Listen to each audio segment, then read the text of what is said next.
The kitchen smelled of roasted pheasant and imported wine, but Elsinore Marchbanks would not taste either tonight. She stood at the basin in the back of the galled house, her hands submerged in lukewarm water, gone gray with grease scrubbing plates that had carried food she was not permitted to eat at a table where she was not permitted to sit. Through the swinging door, she could hear the laughter of 14 guests and the bright, commanding voice of her Aunt Lavinia Galt holding court, as she always did, with the precision of a general and the warmth of a January frost. The china was Lavinia's pride, hand-painted roses on bone-white porcelain, imported from a shop on Newbury Street that charged more for a single teacup than most families in Boston spent on groceries in a month. Elsinore, whom everyone called Elsie, though no one called her much of anything at all, washed each piece with the careful mechanical rhythm of a woman who had been doing this since her hands were small enough to fit inside the cups. "Oh, the girl!" Lavinia's voice cut through the clatter of silver on china like a blade through silk. She had a talent for projection, for making sure her words carried exactly as far as she intended them to carry. Tonight she intended them to reach the kitchen. She always did. She is useful enough with the dishes. Got that from her mother, I suppose? Lord knows she did not inherit her mother's looks. Plain little mouse. Not a man in Boston would glance twice. More laughter, the bright, obedient laughter of people who understood that Lavinia Galt's jokes were not optional. Elsie closed her eyes. Her hands kept moving. She did not flinch. She had stopped flinching at Lavinia's observations years ago, the way a person stops flinching at a clock that chimes every hour. The sound still registers, still lands somewhere in the chest, but the body learns not to react because reacting changes nothing. The clock will chime again. It always does. 12 years. She had lived in this house for 12 years since the night the fire took everything. She had been 10 years old and sleeping at a friend's house when the flames consumed her family's modest home on the outskirts of the city, taking her father Prosper and her mother Anne, along with every photograph, every letter, every pressed flower, every trace of the life Elsie had known. The constable called it an accident, a lamp left burning in the downstairs parlor, a tragedy. "These things happen," he said, removing his hat and looking at the floor while he said it, because even constables cannot look a 10-year-old orphan in the eye while explaining that the world has decided to take everything from her for no reason at all. These things happen, as though fire were weather, as though death were season. Lavinia Galt, wife of Elsie's Uncle Martin, had stepped forward to claim guardianship within the week. The speed of it should have been suspicious, but no one questioned a wealthy woman's generosity toward her dead brother-in-law's child. Lavinia wore black to the hearing. She held Elsie's hand for the judge and released it in the carriage on the way home, and she did not hold it again. It was not love that had motivated Lavinia's charity. Elsie understood that now, though she had not understood it at 10. Her father had left a small inheritance held in trust, and Lavinia needed Elsie alive and under her roof to control the money. The guardianship was not rescue, it was acquisition, and the asset acquired was a girl who did not yet know she was one. So Elsie lived. She slept in the narrow room behind the pantry, a space originally designed for storing preserves with a ceiling so low that by the time she was 16, she could not stand fully upright without her hair brushing the beams.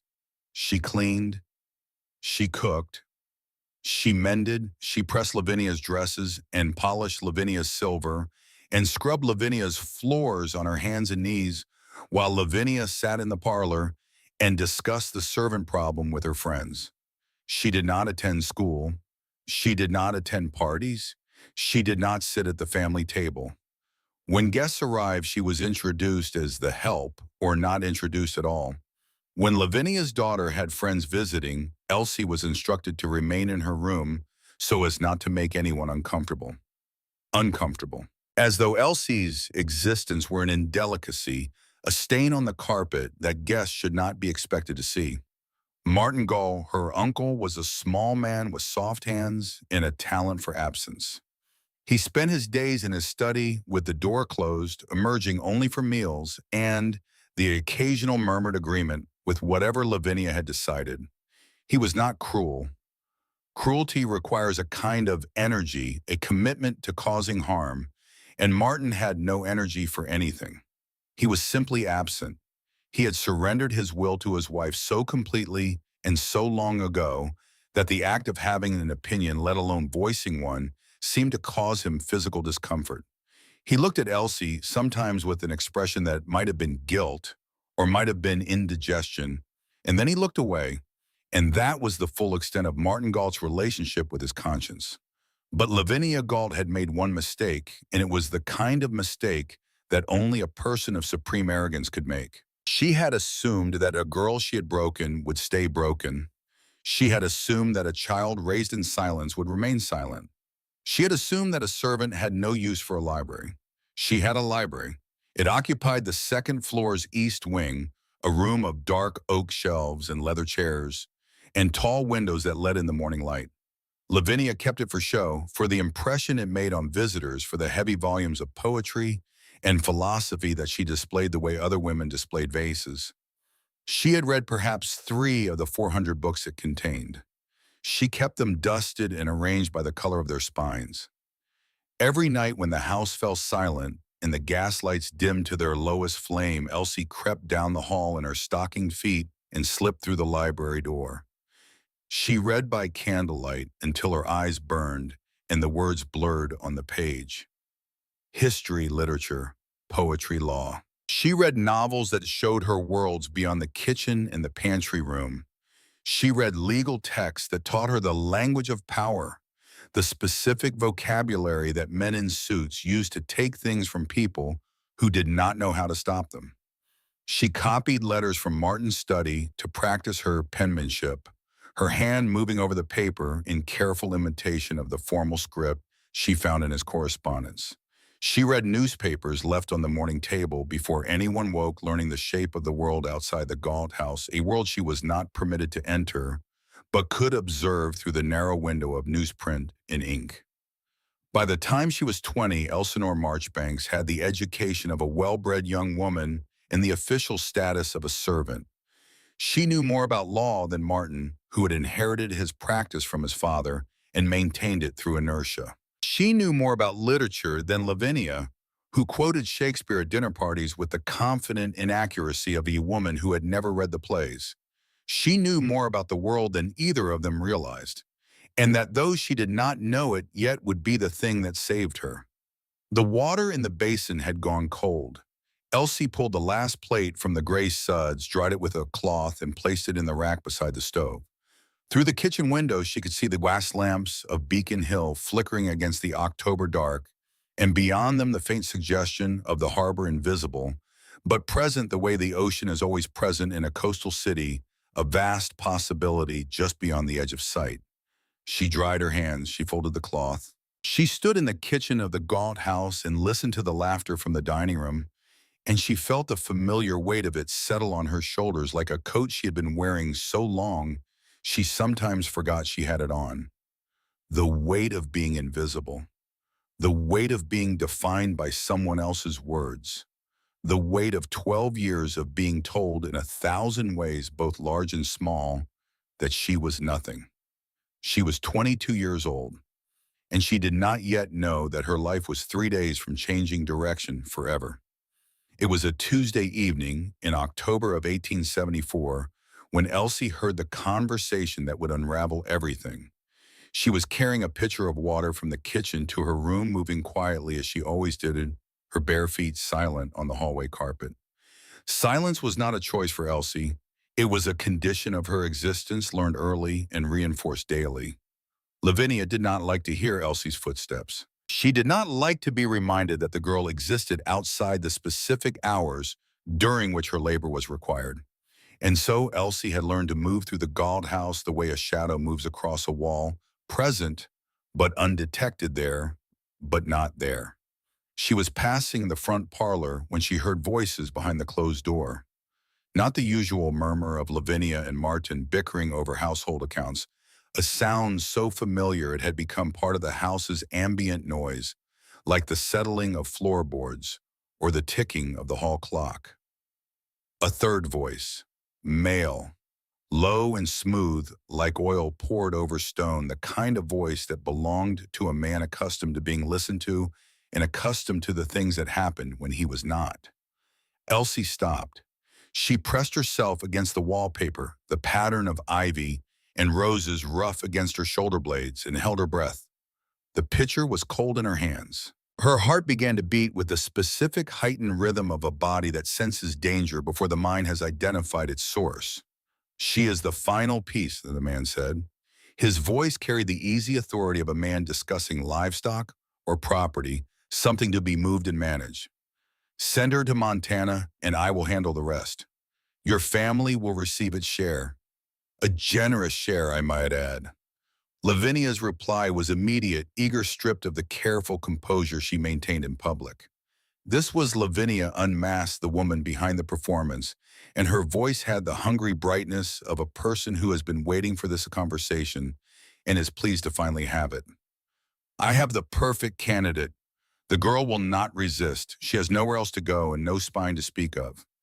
And she has no knowledge of the timber, the original harvesting contract. None. She was a child when her parents died. She knows nothing about her father's business, nothing about the land, nothing about any of it. I have made quite certain of that. Good. Keep it that way. A chair scraped against the floor. Footsteps moved toward the door with the purposeful weight of a conversation concluded, terms agreed upon, hands about to be shaken. Elsie fled down the hall, her bare feet silent on the carpet, the pitcher clutched against her chest with both hands, water sloshing against the porcelain lip. She made it to her room and shut the door just as she heard the parlor open and the murmur of polite goodbyes, the smooth voice of the stranger exchanging pleasantries with Lavinia as she walked him to the front door. Elsie sat on the edge of her narrow bed, the ceiling pressed close above her, the preserves jars on the shelf beside her head, casting small, distorted shadows in the candlelight. Her heart was hammering so hard she could feel it in her throat and her wrists and the tips of her fingers, where they gripped the pitcher she had not set down. Montana, timber, a harvesting contract, her parents. The words circled in her mind like birds around a chimney, refusing to settle, each one carrying a weight she could feel but not yet measure. She did not understand what she had heard, not fully, not yet. The pieces were there, scattered across the dark table of her understanding, but they had not yet assembled into a picture she could read. But she understood the tone of Lavinia's voice. She had spent 12 years studying that voice the way a prisoner studies the mood of a guard, learning to distinguish between the different varieties of displeasure, between the mild irritation that meant extra chores and the cold fury that meant no supper. She knew the sound of Lavinia calculating, maneuvering, preparing to discard something she considered worthless. She knew it the way she knew the sound of her own breathing. And tonight Elsie had been the subject of that calculation. She had heard herself discussed as a piece on a board, a card to be played, a tool to be used, and then set aside. Whatever Montana meant, whatever the timber was, whatever contract the stranger had referenced, Elsie was certain of one thing: Lavinia was about to send her somewhere, and the reason was not kindness. Lavinia Gault had never done a kind thing in her life that did not serve a purpose only Lavinia could see. 3 days later, Lavinia summoned Elsie to the front parlor. The room was bathed in afternoon light, the heavy curtains pulled back to showcase the view of Beacon Hill that Lavinia considered her most important decorative asset. The furniture was dark and polished, the kind of furniture that exists not to be sat upon, but to be admired, and Lavinia sat in her favorite armchair, as though it were a throne, a porcelain teacup balanced in her left hand, her posture perfect, her expression. The careful blankness she wore when delivering instructions, she expected to be obeyed without question. Sit down, Elsinore. She used the full name. She always used the full name when she wanted distance, when she wanted to remind Elsie that she was a formal arrangement, a legal document, a problem to be managed rather than a person to be addressed. Elsie sat on the edge of the settee, her hands folded in her lap, her back straight, her face composed into the neutral expression she had learned to wear like armor. She noticed Martin standing by the window, his back to the room, staring at the brick wall of the neighboring house, as though it contained information he urgently needed. He did not turn around. "You are 22 years old," Lavinia said as though announcing a diagnosis. She set the teacup on the table beside her with a precision that suggested she had rehearsed this gesture. "It is time you made your own way in the world. Your uncle and I have done our duty by you. We have housed you, fed you, given you a roof over your head for 12 years. But we cannot be expected to carry this burden indefinitely." Burden, Elsie noted the word, filed it away alongside the hundreds of others that Lavinia had used over the years to describe her. Burden, obligation, inconvenience, problem, mouth to feed, cross to bear. "We have arranged a suitable marriage for you in the Western Territories." Lavinia continued, her voice crisp and businesslike, the voice of a woman closing a transaction. "A rancher in Montana, a respectable man in need of a wife. You will leave next Tuesday." The floor tilted beneath Elsie, not physically. The boards remained level, the walls remained straight. The afternoon light continued to fall through the windows in the same golden bars. But something inside her shifted, some internal architecture that she had not known was load-bearing, and for a moment the room seemed to lean at an angle that made her grip the edge of the settee. "A marriage," she said. "To whom?" "A man named Crail. He owns a ranch in the mountains and inns. The details are not your concern." Lavinia waved her hand, a gesture that encompassed and dismissed the entire concept of Elsie's future in a single motion. "What matters is that you will have a home, a husband, and a purpose, which is more than most women in your position could hope for." Your position. The phrase landed with the familiar precision of a knife that has found the same wound so many times it slides in without resistance. "And if I do not agree," Lavinia set down her teacup with a click that carried the weight of a slamming door. The sound was small but absolute, the sound of options being closed, of exits being locked, of a woman who had spent 30 years controlling the people around her and had never once been refused. "Then you leave this house tonight. No money, no references, no address to give. You are 22, Elsinore. You have no trade, no connections, and forgive me for being blunt, no qualities that would attract a husband through conventional means. This is the best offer you will ever receive. I suggest you take it." Elsie looked at Martin. His back was still turned, his shoulders were hunched beneath his jacket, and his hand resting on the windowsill was trembling. She could see the tremor from across the room, the slight vibration of fingers that wanted to do something, wanted to reach for something, wanted to intervene and could not, would not, had never been able to, not in 30 years of marriage to a woman who had consumed his will the way fire consumes paper completely and without residue. He said nothing. He had never said anything. Not in 12 years of watching his wife dismantle his niece piece by piece, day by day, word by careful word. Martin Galt's silence was not passive. It was a choice renewed every morning, reinforced every evening, the daily decision of a man who had weighed his niece's well-being against his own comfort and chosen comfort every single time. Elsie looked at him and felt something she had not expected to feel in this moment. Not anger, not betrayal, something quieter and more final. The acceptance of a fact she had known for years, but had not until this moment been willing to name. She was alone. She had always been alone. The people in this house were not her family. They were her captors, and the door of the cage had just been opened, and the wilderness beyond it, vast and unknown and terrifying, was the only direction left. "I will go," Elsie said. Lavinia smiled. It did not reach her eyes. It never reached her eyes. Lavinia's smiles were strategic instruments deployed for effect, and this one communicated satisfaction. The satisfaction of a woman who has maneuvered a piece into the square. She intended the game proceeding exactly as planned. "Good, I will make the arrangements." Martin's hand trembled on the windowsill. He did not turn around.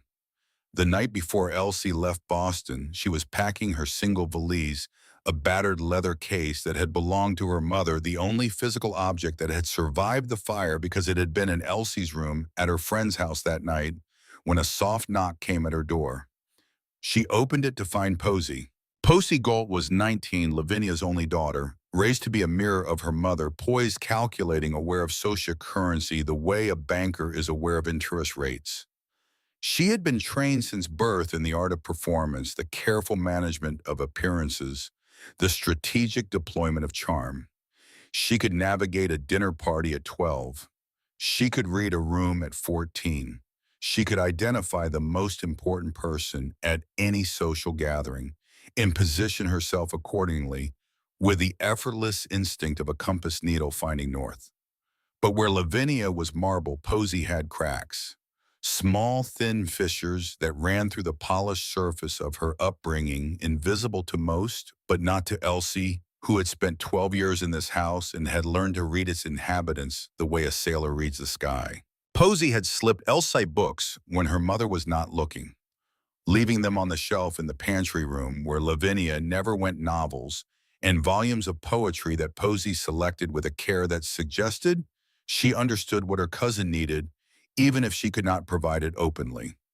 She had left bread and cheese outside Elsie's door on the nights Lavinia decided that supper was a privilege Elsie had not earned, wrapping them in cloth napkins and placing them silently on the floor, a small act of defiance that she performed with the nervous precision of a woman smuggling contraband.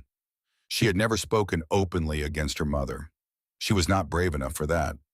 The cost of open rebellion in the Galt house was something Posey had calculated and found too high, and that calculation was its own kind of prison. But she was kind enough to be ashamed of her silence, and shame in a house where no one else felt any was its own small form of courage. Now Posey stood in this hallway in her nightdress, her dark hair loose around her shoulders, her eyes red-rimmed and swollen. She was clutching a small envelope, the way a person clutches a lifeline with both hands, in a desperation that suggested she knew this was the last chance she would have to offer it. "I am sorry," she whispered. Her voice was thick with the particular quality of tears that have been held back for hours and are now being held back by sheer will. "I should have said something. Years ago, I should have spoken up. I should have told Mother that what she was doing to you was wrong. I should have always, have." The list of things Posey should have done hung between them in the dim hallway, unspoken and incomplete, because both of them knew that the list was long enough to fill the years they had lived under the same roof, and reciting it now would change nothing. Elsie took the envelope. Inside was a thin fold of bills, perhaps enough for a week's lodging in a modest boarding house, and a slip of paper covered in Posey's careful handwriting. The letters were small and precise, written with the focused attention of someone who knew that the words on this paper might be the most important words she would ever write. "The man Mother spoke with is named Driscoll Vane. He is in Montana. I heard Mother say he is dangerous. If you need help, write to me at Miss Calloway's boarding house on Elm Street. I will check there every week. Mother does not know about it. Please be careful, Elsie. Please." Elsie read the note twice. Driscoll Vane, the smooth voice behind the parlor door, the man who had called her the final piece, the man who had discussed her the way a person discusses a shipment of goods, something to be delivered to a destination for a purpose she was not meant to understand. She looked at her cousin. Posey's face was a landscape of guilt and fear and love, all three emotions competing for the surface, none of them winning. She was 19 years old, standing in a dim hallway in her nightdress, offering the only help she had, and the offering was so small against the enormity of what was happening that both of them could feel its inadequacy. But it was something. In 12 years of nothing, it was something. "Thank you, Posey." Posey hugged her. It was brief and fierce, the embrace of a person who knows this is goodbye and has not made peace with it, an embrace that tried to compress years of unspoken solidarity into a single moment of physical contact. Elsie felt her cousin's arms tighten around her, felt the tremor in her shoulders, felt the dampness of tears against her neck. Then Posey released her and stepped back, and her face closed. The way a book closes, the emotion pulled inward. The surface smoothed the mask of the Gaunt daughter, reassembled with the practiced speed of a woman who had been performing composure since childhood. She turned and walked down the hall. Her footsteps were soft on the carpet, growing fainter, and then a door opened and closed, and she was gone. The hallway was empty. The house was quiet. And Elsie stood in her doorway holding an envelope that contained a handful of bills, a name, a warning, and the last act of kindness she would receive from anyone in Boston. She pressed the envelope against her chest. She felt the sharp edges of the paper through the fabric of her dress, and she understood with a clarity that arrived not gradually, but all at once, like a lamp being lit in a dark room, that she had been wrong about one thing. She was not entirely alone. She never had been. Somewhere behind the marble walls of the Gauld house in a room down the hall, a girl who should have spoken sooner but spoke now was carrying the weight of a conscience that her mother did not possess. It was not enough. It would never be enough to undo 12 years of silence. But it was a thread thin and fragile connecting Elsie to the only person who had ever looked at her with something other than indifference or contempt. She tucked the envelope into the pocket of her dress where it rested against her hip, close to her body, a small square of warmth in the cold architecture of her life. Then she closed the door and finished packing. The valise held everything she owned: 2 dresses, a hairbrush, a bar of soap, a pair of wool stockings, and 1 book. The book was a worn copy of poems that she had taken from the library on a night 3 years ago, sliding it from the shelf and into the folds of her shawl with the quick, guilty precision of a thief. It was the only thing she had ever stolen in her life, and she did not regret it. The poems were hers in a way that nothing else in the Gauld house had ever been hers. She had read them so many times that the pages were soft as cloth and the spine cracked when she opened it, and certain lines had become so deeply embedded in her memory that they surfaced at odd moments throughout the day, fragments of beauty rising through the gray routine of her existence like wildflowers pushing through concrete. She placed the book at the bottom of the valise beneath the dresses where it would be safe. Then she closed the case and fastened the clasps and sat on the edge of her bed in the narrow room behind the pantry in the house where she had spent 12 years being told she was nothing, and she waited for morning. She did not sleep. She sat with her hands in her lap and her back against the wall and looked at the small window above the shelf where the preserves jars gathered dust. And through it, she could see a single star, bright and fixed, burning in the October sky, with the steady, indifferent radiance of something that has existed for 1,000,000 years and will continue to exist long after every human problem has been resolved or forgotten. Elsie looked at that star and thought about her father, Prosper Marchbanks, a tall man her mother had told her quiet with a way of looking at people that made them feel seen. She remembered almost nothing of him. A voice reading to her before bed, hands lifting her onto a horse, the smell of pipe tobacco and pine, fragments, not memories, impressions left on a child's mind like footprints in soft ground, slowly filling with rain, slowly disappearing. She thought about her mother, Anne, kind eyes and a gentle voice and a laugh that Elsie could almost hear if she closed her eyes and concentrated, a laugh that had lived in their small house like a piece of furniture always present part of the structure. Gone. Both of them. 12 years gone. Burned out of the world on a night that Elsie survived only because she had been sleeping in another house, a random kindness of fate that had saved her body and destroyed everything else. And now Lavinia was sending her away. To Montana. To a man she had never met. To a life she could not imagine. And somewhere in the machinery of this arrangement, a man named Driscoll Vane was waiting. And the word Posey had used to describe him was the word that kept circling back, persistent and cold, refusing to be dismissed. Dangerous. Elsie pressed her hand against the pocket where the envelope rested. She felt the folded bills, the slip of paper, the thin thread connecting her to Posey, the only person who had shown her kindness in 12 years. And she made a decision that she did not recognize as courage because she had never been told she possessed it. She would go to Montana. She would meet the man called Crail. She would walk into whatever Lavinia and Driscoll Vane had planned for her, and she would walk in with her eyes open and her ears sharp, and the education she had stolen from a library that was never meant for her. She had no road back. She had never had a road back. All she had ever had was forward. The star burned in the window. The house was silent, and Elsinore Marchbanks, 22 years old, sitting on a narrow bed in a room behind the pantry, holding a battered valise that contained everything she owned in the world, began the long, quiet work of becoming someone that Lavinia Galt had never imagined she could be. Someone who would fight. The train from Boston to Montana took 4 days, and each day peeled away a layer of the world Elsie had known, until there was nothing left beneath it but sky.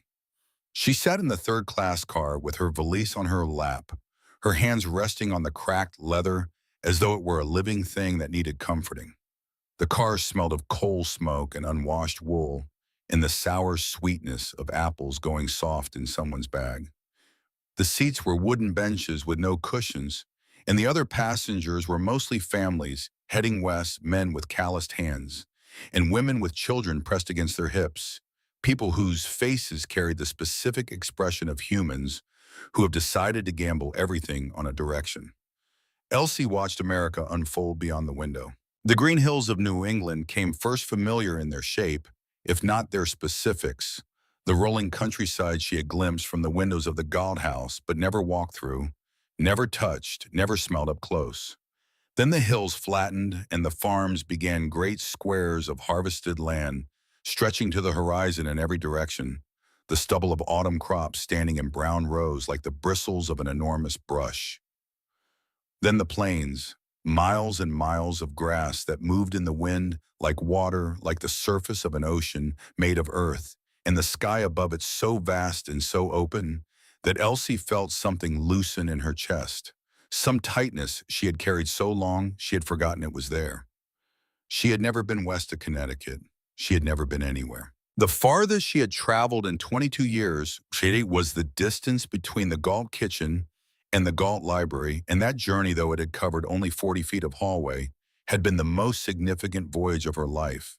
Everything she knew about the world beyond Boston she had learned from books and newspapers, from the careful secondhand descriptions of travelers and historians and poets who had seen the things she could only imagine.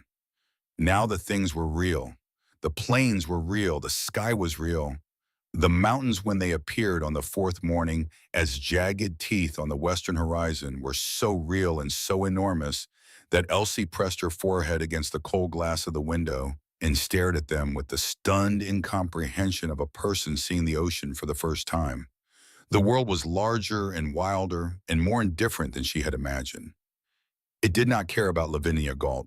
It did not care about the Galt house or the china with the hand-painted roses or the parlor where Elsie's future had been discussed and decided without her knowledge or consent. The world was enormous, and it was moving past her window at 30 miles an hour, and it did not know her name. And there was a freedom in that anonymity that felt like the first deep breath after years of shallow ones. She had one letter from her future husband. She read it so many times during those 4 days that the creases in the paper went soft as cloth, and the ink began to blur at the folds. Dear Miss Marchbanks, I am not a man of many words. I live on a ranch in the mountains of Montana Territory.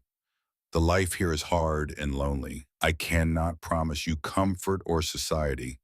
I can only promise that you will have a warm roof, a full table, and my respect. No one will cause you harm under my roof. If you still agree to come, I will be waiting at the Harrow Creek Depot. Respectfully, J. Crail. The handwriting was large and careful, each letter formed with a deliberate effort of a man who had weighed every word before committing it to paper. The letters did not flow. They stood individually like fence posts, set one at a time, each one planted with attention and purpose. It was not the handwriting of an educated man. The spelling was correct, but the grammar was simple, the sentences short, the vocabulary plain. He had not tried to impress her. He had not tried to charm her. He had simply told her what he could offer and what he could not with the blunt honesty of a man who considers deception a waste of time. A warm roof, a full table, respect. In 22 years of life, no one had offered Elsie any of those things. The roof she had slept under was not hers. The table she had served was not hers to sit at. And respect was a word that had never once been applied to her by anyone in the Galt household, a word so foreign to her daily experience that seeing it written in the stranger's careful hand made something shift behind her ribs, something small and cautious and desperately afraid of being disappointed. She held onto the letter the way a drowning person holds onto a plank, not because she believed in it, because it was the only thing within reach. She arrived in Harrow Creek on a Friday afternoon in late October. The train slowed and then stopped with a long exhalation of steam that rose into the cold mountain air and dissolved against a sky so blue it looked painted. Elsie gathered her valise and stepped onto the platform and stood there blinking in the brightness, trying to assemble what she was seeing into something her mind could process. Harrow Creek was a single street of wooden buildings set against a backdrop of mountains so enormous they made everything else look temporary. The buildings seemed to crouch beneath the peaks, small and humble, and aware of their own insignificance, as though they understood that they existed at the pleasure of the landscape and could be swept away at any moment by weather or time or the simple indifference of geology, dust and wood smoke and the smell of horses. A general store with a covered porch and barrels stacked along the wall. A saloon with swinging doors and the tinny sound of a piano being played by someone who had learned the notes but not the music. A blacksmith shop where the ring of hammer on anvil carried across the street in sharp rhythmic pulses. A church with a crooked steeple that leaned slightly to the east as though it had been listening to the wind for so many years that it had begun to follow its direction. Men in worn hats and women in practical dresses moved along the boardwalk with the measured pace of people who had nowhere urgent to go and no reason to hurry. They glanced at the train with the mild curiosity of a town that did not expect much from the outside world and had learned not to be surprised by what it delivered. Elsie stood on the platform in her navy blue traveling dress, now wrinkled and dusty from 4 days on the train, her hair escaping its pins and wisps that the mountain wind immediately claimed. She held her valise in both hands and looked around. No one came. She waited 1 hour. The platform emptied. The other passengers, those few who had disembarked in Harrow Creek, were met by family or friends or simply walked into town with the confident stride of people who knew where they were going. The station master, a thin man with a gray mustache and an expression of permanent mild concern, locked his booth and gave Elsie a sympathetic look that contained the specific kindness of a person who has seen many people arrive in places where no one is waiting for them. "Someone coming for you, miss." "I believe so." "Well, I hope they come before dark. Gets cold up here fast." He walked away. Elsie waited another hour. The sun moved behind the mountains with the sudden dramatic speed of high-altitude sunset, the light draining from the valley, as though someone had pulled a plug and the air turned cold, with a sharpness that cut through her Boston dress like a blade through paper. She had not packed for this. She had not packed for any of this.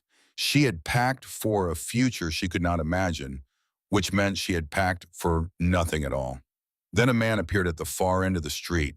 He was not tall. He was not rough. He did not arrive on horseback or in a wagon or with any of the frontier dramatics that Elsie had half expected from a man who lived in the Montana mountains. He walked toward her on the boardwalk with the easy, unhurried confidence of a man who owned things and was comfortable in the ownership, a man who moved through the world as though it had been arranged for his convenience. He wore a pressed vest over a white shirt, a flat-brimmed hat of expensive felt, and his boots were polished to a shine that seemed deliberately, almost aggressively out of place on this dirt street. Everything about him was clean and controlled and compacted, and in the rough context of Harrow Creek, he looked like a piece of furniture from a Boston parlor that had been placed in a barn. Not wrong exactly, but not belonging. "Miss Marchbanks." His voice was the voice from behind the parlor door. Smooth, pleasant, modulated with the careful attention of a man who understood that voice is a tool and wielded his with precision. "I am Driscoll Vane, a friend of your family. Mrs. Gall asked me to welcome you." Elsie's hand moved instinctively to the pocket of her dress where Posey's note rested against her hip. The paper was warm from her body heat, worn soft from 4 days of continuous contact, and she pressed her fingers against it. Now the way a person presses a hand against a wound, instinctively, protectively. Driscoll Vane. Dangerous. She looked at his face. It was a handsome face, carefully maintained, with a jaw that suggested authority, and eyes that suggested intelligence, and a mouth that was currently arranged into a smile of such practiced warmth that it could have been mistaken for genuine welcome by anyone who had not spent 12 years studying the difference between kindness and performance in the face of Lavinia Galt. Elsie had spent 12 years studying exactly that, and something behind Driscoll Vane's eyes did not match the curve of his mouth. The smile reached the correct muscles. It produced the correct shape, but the eyes remained separate from it, observing from behind the expression, the way a man behind a window observes the street, present, but uninvolved, watching and calculating while the face performed its function. She had seen this before. She had seen it every day for 12 years. Lavinia's face did the same thing when she was being charitable in public, the smile operating independently of the mind behind it, the warmth a mechanism rather than an emotion. Elsie recognized it the way a person who has been burned recognizes fire, not through analysis, but through the immediate visceral response of a body that remembers pain. "The Crail brothers, I am afraid, are unreliable." Vane continued, offering a sympathetic tilt of his head that was as precisely calibrated as his smile. "Mountain folk, they keep their own schedule. The roads up there are unpredictable this time of year, and I would not be surprised if they have simply forgotten the day." He let that word land. Forgotten. As though Elsie were the kind of person who could be forgotten. "I would be happy to escort you somewhere more comfortable. I have a house in town. You would have your own room, hot water, a proper meal, after what I imagine has been a very long journey." He extended his hand toward the street behind him, a gesture of invitation, of hospitality, of a door being opened to warmth and safety. And he waited with the patient confidence of a man who had made this kind of offer before and had never been refused. "Thank you, Mr. Vane. I will wait." A flicker crossed his face. It was fast the speed of a match being struck, and it illuminated something beneath the smooth surface before the darkness closed over it again. Surprise, perhaps, or annoyance, or the specific, cold recalculation of a man who has expected a particular outcome and received a different one. He had expected her to accept. He had expected the tired, frightened girl from Boston to follow him gratefully into his house, into his territory, into whatever arrangement he had prepared for her. She had not. And for a fraction of a second before the mask resettled, Elsie saw something in Driscoll Vane's face that confirmed everything Posey's note had warned her about. Not anger, something colder than anger. The brief, involuntary expression of a predator that has miscalculated the distance to its prey. "As you wish, Miss Marchbanks," he said. The smile returned smooth and seamless, the crack in the surface repaired so quickly that a less attentive observer would not have noticed it had appeared at all. He touched the brim of his hat. "I am sure we will see each other again." He walked away. His boots clicked on the boardwalk with the regular measured cadence of a man who does not hurry because he believes time is on his side. Elsie watched him go. Her fingers pressed hard against Posey's note in her pocket, her heart beating with the elevated rhythm of a near miss, a bullet that passed close enough to feel the wind but did not land. She was still standing on the platform, her valise at her feet, her arms wrapped around herself against the cold that was deepening by the minute, when the voice came from behind her. "So you are the bride." Elsie turned. A woman was standing in the doorway of the general store, backlit by the warm glow of oil lamps, her figure a silhouette that resolved into details as Elsie's eyes adjusted. She was perhaps 60, with silver hair pulled back tight, from a face that was all angles and attention, a face that had been weathered by decades of mountain wind and sun, into something harder and more honest than beauty. Her spine was straight as a fence post, her shoulders square, her stance wide, and she held a broom like a staff, not as a cleaning tool, but as an extension of her authority over the territory she occupied. She wore a flour-dusted apron over a plain brown dress, and her eyes sharp and dark and set deep beneath brows that had gone silver, along with her hair evaluated rather than observed. They moved across Elsie's face and body and posture with the quick, comprehensive assessment of a woman who has spent a lifetime sizing people up and has learned to do it in under 3 seconds. "You are the one Judah Crale sent for." "Yes, the mail-order bride." Elsie nodded. She was unsure whether to be embarrassed or relieved that someone in this town knew who she was and why she was standing on this platform in a wrinkled dress as the temperature dropped toward freezing. "I am Hesper Locke. I own this store. Have owned it for 23 years since my husband died and left me with a building full of merchandise and no idea how to run a business." She said this without self-pity, without nostalgia, with the flat practicality of a woman who had long ago converted her grief into competence. "I learned. You will too if you have any sense." She stepped out onto the boardwalk closer to Elsie and lowered her voice without lowering her gaze. Her eyes remained fixed on Elsie's face with an intensity that suggested she was about to deliver information she considered important, information that she had decided Elsie deserved to hear, whether or not Elsie wanted to hear it.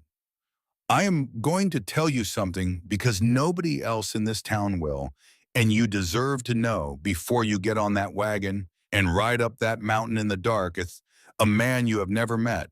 She paused, not for effect, for breath, for the small, necessary courage that truth requires even from people who are accustomed to telling it. "You are going up that mountain to live with 3 men, 3 brothers, triplets, born the same day, cut from the same cloth, built like grizzlies, quiet as stone. They keep to themselves. They come down to town for supplies every few weeks, and they do not stay longer than they have to. Half this town thinks they are savages. The other half is afraid of them, which amounts to the same thing when you are talking about people who form their opinions based on what they cannot understand." 3 men. Elsie felt the ground shift again, the same internal tilt she had felt in the Galt parlor, the sensation of a foundation being revised beneath her feet. The letter had been signed by one person, J. Crale. One name, one man, one set of expectations that she had spent 4 days on a train constructing from the raw materials of 26 words in a handwriting style. No one had told her there would be 3. "But I knew their father," Hesper continued, and her voice changed on this sentence, softened in a way that it suggested the memory it contained was one she valued. "Ezra Crale, before the boys were born. He was a good man, hard as the rock he built his cabin from, but fair and honest and decent in a way that you do not see much of anymore, not in this territory, not in this country, not anywhere that I can tell." She paused again. "I will tell you straight, Miss Marchbanks. There is no one more decent in this territory than those Crale boys. The trouble is, in a place like this, decent men do not last long. This country eats decent the way a fire eats kindling, fast and without apology." Elsie absorbed this. 3 men, a cabin in the mountains. 3 brothers built like grizzlies who had been raised by a man Hesper Locke respected, which, based on Elsie's brief acquaintance with Hesper Locke, was not a designation she distributed casually. "I see by your face that nobody mentioned in that part," Hesper said. She nodded slowly, not unkindly, with the measured patience of a woman who has delivered difficult news before and understands that the recipient needs a moment to rearrange her assumptions. "Well, now you know. What you do with it is your business. I do not tell other people how to live. I just make sure they have the information they need to make their own choices." She turned back toward her store, then stopped. She looked at Elsie over her shoulder, and for a moment the assessment in her eyes was replaced by something else. Something that looked almost like recognition, as though she were seeing not just the girl standing on the platform, but someone else, someone from a long time ago, someone who had stood in a similar place with a similar expression and made a similar choice. Your father would have liked it here, Hesper said. Then she went inside. The door closed behind her. The lamplight flickered behind the window, and Elsie stood alone on the platform with the mountains darkening above her and the cold settling into her bones, holding a piece of information she had not expected and did not know what to do with. Your father would have liked it here. Before she could ask what that meant, before she could follow Hesper inside and demand an explanation, the sound reached her from the end of the street. Judah Crale arrived as the last light was draining from the sky. Elsie heard the wagon before she saw it. The slow creak of wooden wheels on packed dirt, heavy and rhythmic, like the breathing of something large and patient. The clink of a harness. The heavy measured breathing of a horse that had been climbing for hours. The sound of an animal working at the limit of its endurance. And continuing anyway because the hand on the rein asked it to, and it trusted the hand. Then the wagon rounded the corner of the main street, emerging from the blue dusk, like something being born from the darkness, and the man holding the reins came into view. He was the largest human being Elsie had ever seen. She had known large men. Boston had its share of dock workers and teamsters and men who earned their living through physical force. But Judah Krell existed on a different scale entirely, as though he had been designed for a world with larger doorways and higher ceilings, and furniture built from heavier wood. He was tall enough that even seated on the wagon bench, he seemed to tower over the buildings on either side of the street, his head and shoulders rising above the roofline of the general store like a mountain behind a hill. His shoulders were broad enough to strain the seams of a coat that had clearly been made for a large man and was still not large enough. His hands wrapped around the leather reins were enormous, the fingers thick and scarred, the knuckles prominent, the kind of hands that look capable of bending iron or splitting stone or performing any feat of physical strength that the world might require. He pulled the wagon to a stop in front of the depot and climbed down. His boots hit the ground with a sound like a dropped anvil, a solid final impact that seemed to register in the boards of the platform. He removed his hat, and Elsie saw dark hair, slightly long, pushed back from a weathered forehead. He was perhaps 28, but his eyes looked older. They were the color of whiskey held up to firelight, amber and deep, and they carried the particular weight of eyes that have seen things they could not unsee and have made their peace with that burden, not through forgetting but through the daily discipline of continuing anyway. He stopped several feet from her. The distance was deliberate, far enough that she would not have to look up at too sharp an angle to meet his eyes. Far enough that she could step back if she wanted to, could turn and walk away, could retreat to whatever safety the platform offered. He had positioned himself with the conscious care of a very large man who understood that his size could be frightening and had learned to create space around himself so that smaller people would not feel trapped. And he looked at her. Not the way Lavinia looked at her, scanning for flaws, cataloging deficiencies, assembling evidence for the prosecution she conducted daily against Elsie's worth.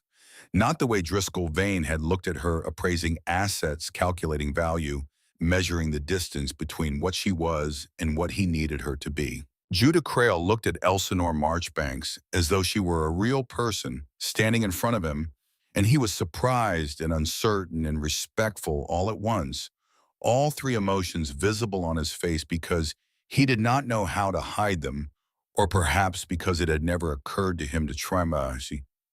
Miss Marchbanks. His voice was deep and unhurried, the kind of voice that seemed to come not from his throat, but from somewhere lower, somewhere in the broad cavity of his chest, resonating through bone and muscle before reaching the air. It was the sound of stones settling in a riverbed. Slow, heavy, permanent. I am Judah Crale. I apologize for being late. A bridge was out on the mountain road. I had to find another way around. He reached for her valise. She let him take it. He lifted it with one hand as though it weighed nothing, as though the battered leather case that contained everything Elsinore Marchbanks owned in the world were no heavier than a teacup. And he placed it carefully in the back of the wagon, setting it down with a gentleness that contradicted the size of the hands that held it. Then he turned back to her and offered his other hand to help her up onto the bench. The hand was open, palm up steady. He did not grab for her. He did not assume she would take it. He simply offered it the way a person offers something they are prepared to have refused and waited. Elsie took his hand. His palm was warm and rough, the calluses thick enough that she could feel them through her thin gloves, and his fingers closed around hers with a pressure that was firm, without being tight supportive, without being possessive, the grip of a man who had spent his life handling things that were more fragile than he was and had learned to calibrate his strength accordingly. He helped her onto the bench. Then he climbed up beside her, gathered the reins, and spoke to the horse in a low murmur that was not a command but a conversation, a sound that the animal responded to by leaning into the harness and beginning to move. "The ride is long," Judah said. "About 3 hours up the mountain. I brought water and bread." He reached beneath the bench and produced a canteen and a cloth bundle. Inside the cloth was bread, rough and dark and still slightly warm, the kind of bread that had been baked that morning by hands that knew what they were doing. Beside it was a piece of hard cheese and 2 apples, red and firm, the kind that grew in mountain orchards where the cold made the fruit sweet. He had brought food for her. He had driven down a mountain road for hours, discovered the bridge was out, found another route, arrived late and anxious, and he had still remembered to bring food because the letter he had written said she would have a full table, and he intended to keep that promise from the very first moment. Elsie ate the bread and cheese in silence. She had not realized how hungry she was until the food was in her hands, and then the hunger arrived all at once, the accumulated deficit of 4 days of train travel, during which she had eaten sparingly, rationing the small supply of crackers and dried fruit she had brought from Boston, unwilling to spend Posey's money on food when she did not know what expenses lay ahead. They rode in silence for the first mile. The road climbed steeply out of town and into a forest of ponderosa pines so tall their tops vanished into the darkening sky. The trunks were massive reddish-brown in the last light, and they rose from the earth in columns that reminded Elsie of the pillars in a cathedral she had seen in a book, except that these pillars were alive and smelled of vanilla and warm bark, and the cathedral they supported was not made of stone, but of sky. The air thinned and cooled. Each breath felt different up here, sharper, cleaner, as though the atmosphere had been filtered through the pine needles and the mountain rock, and delivered to her lungs with all the impurities of the lower world removed. Somewhere below, Harrow Creek shrank to a scatter of yellow lights, then disappeared behind a ridge, and with it disappeared the last visible evidence of civilization, the last proof that other people existed, the last connection to anything Elsie had ever known. She was riding into the mountains with a man she had met 10 minutes ago, whose face she could barely see in the gathering dark, whose body beside her on the bench was so large that the bench tilted slightly toward his side. She was riding into a night that smelled of pine and cold stone, and the particular emptiness of high places where the air has never been breathed before. It was Judah who spoke first, and the words came out the way a man pulls a splinter from his own hand carefully with visible discomfort, and with the understanding that the pain is necessary because the alternative is infection. "I need to tell you something Miss Marchbanks and I should have told you in the letter. I was afraid to." He kept his eyes on the road. His hands on the reins did not move, but the muscles in his forearms tightened, and Elsie could see the effort it cost him to continue. "I have 2 brothers, Obadiah and Fen. They are my age. We are triplets. They live on the ranch with me." The words fell into the darkness between them like stones dropped into water, each one sending ripples outward through the silence. "I know that changes things," Judah said. His voice was steady but strained, the voice of a man holding something heavy and trying not to show the effort. "I know I should have been honest from the start." A woman agrees to one husband, not three men in a cabin in the mountains. If you want me to turn this wagon around, I will do it right now, tonight. I will drive you back to Harrow Creek, and I will buy you a ticket back to Boston or anywhere you want to go, and I will not ask you to explain, and I will not try to change your mind. He paused. His jaw worked beneath the shadow of his hat, the muscles flexing with the effort of a man who is saying something that matters more than he wants it to, and knows that the next few seconds will determine something he cannot control. But I will not lie to you again. What I did was wrong. Hiding the truth was wrong. And if you stay, you will never have to wonder whether I am being honest with you, because I have learned tonight what it cost me to be dishonest, and the cost is more than I can pay. Elsie stared at the dark road ahead. The pines rose on either side like the walls of a corridor, and the wagon moved between them with the slow, grinding persistence of something that has been climbing for a long time and will continue to climb regardless of what happens on the bench above it. Three men, a cabin in the mountains, no neighbors, no town, no escape. Every survival instinct she possessed, every lesson that 12 years in the Galt house had taught her about the danger of trusting people and the cost of hoping for things that could be taken away, told her to say yes, turn around, go back, find a boarding house in Harrow Creek, or a train to somewhere else, anywhere else, somewhere that did not involve three strangers in a mountain in a darkness so complete that she could not see her own hands in her lap. But go back to what? The kitchen of the Galt house, the narrow bed behind the pantry, Lavinia's voice reminding her every day, every hour that she was nothing. There was no going back. There had never been going back. The road behind her was not a road at all. It was a wall, and it had been a wall for 12 years, and the only direction that had ever been available to her was the one she was already traveling. "Do they know I am coming?" she asked. Judah hesitated. The hesitation was honest. The pause of a man deciding between a comfortable half-truth and an uncomfortable whole one, and choosing the whole one because he had just made a promise about honesty and intended to keep it. Fen knows, he is glad of it. Obadiah. A long breath. The kind of breath a man takes before lifting something heavy. Obadiah will need time. Elsie reached into her pocket and touched the envelope Posey had given her. Her fingers found the folded bills, the slip of paper, the thin thread connecting her to the only person who had shown her kindness. She held it for a moment, feeling its warmth, its weight, its inadequacy, and its sufficiency. She had no road back. She had never had a road back. All she had ever had was forward. "Keep going," she said. The wagon climbed higher. The pines thickened and then thinned and then opened onto a ridge where the stars appeared all at once, not one by one, but in their thousands, as though a curtain had been pulled back from a window that looked out onto infinity. Elsie had never seen stars like this. In Boston, the sky was always partially obscured by gas lamps and coal smoke, the stars visible but diminished their light, diluted by the accumulated glow of a city that never fully went dark. Here there was nothing between her eyes and the universe. The Milky Way stretched across the sky like a river of light, and the darkness between the stars was not empty but full, dense with the presence of distances so vast that the mind could not hold them. She tipped her head back and looked up, and for a moment she forgot where she was and who she was and what was waiting for her at the top of this mountain.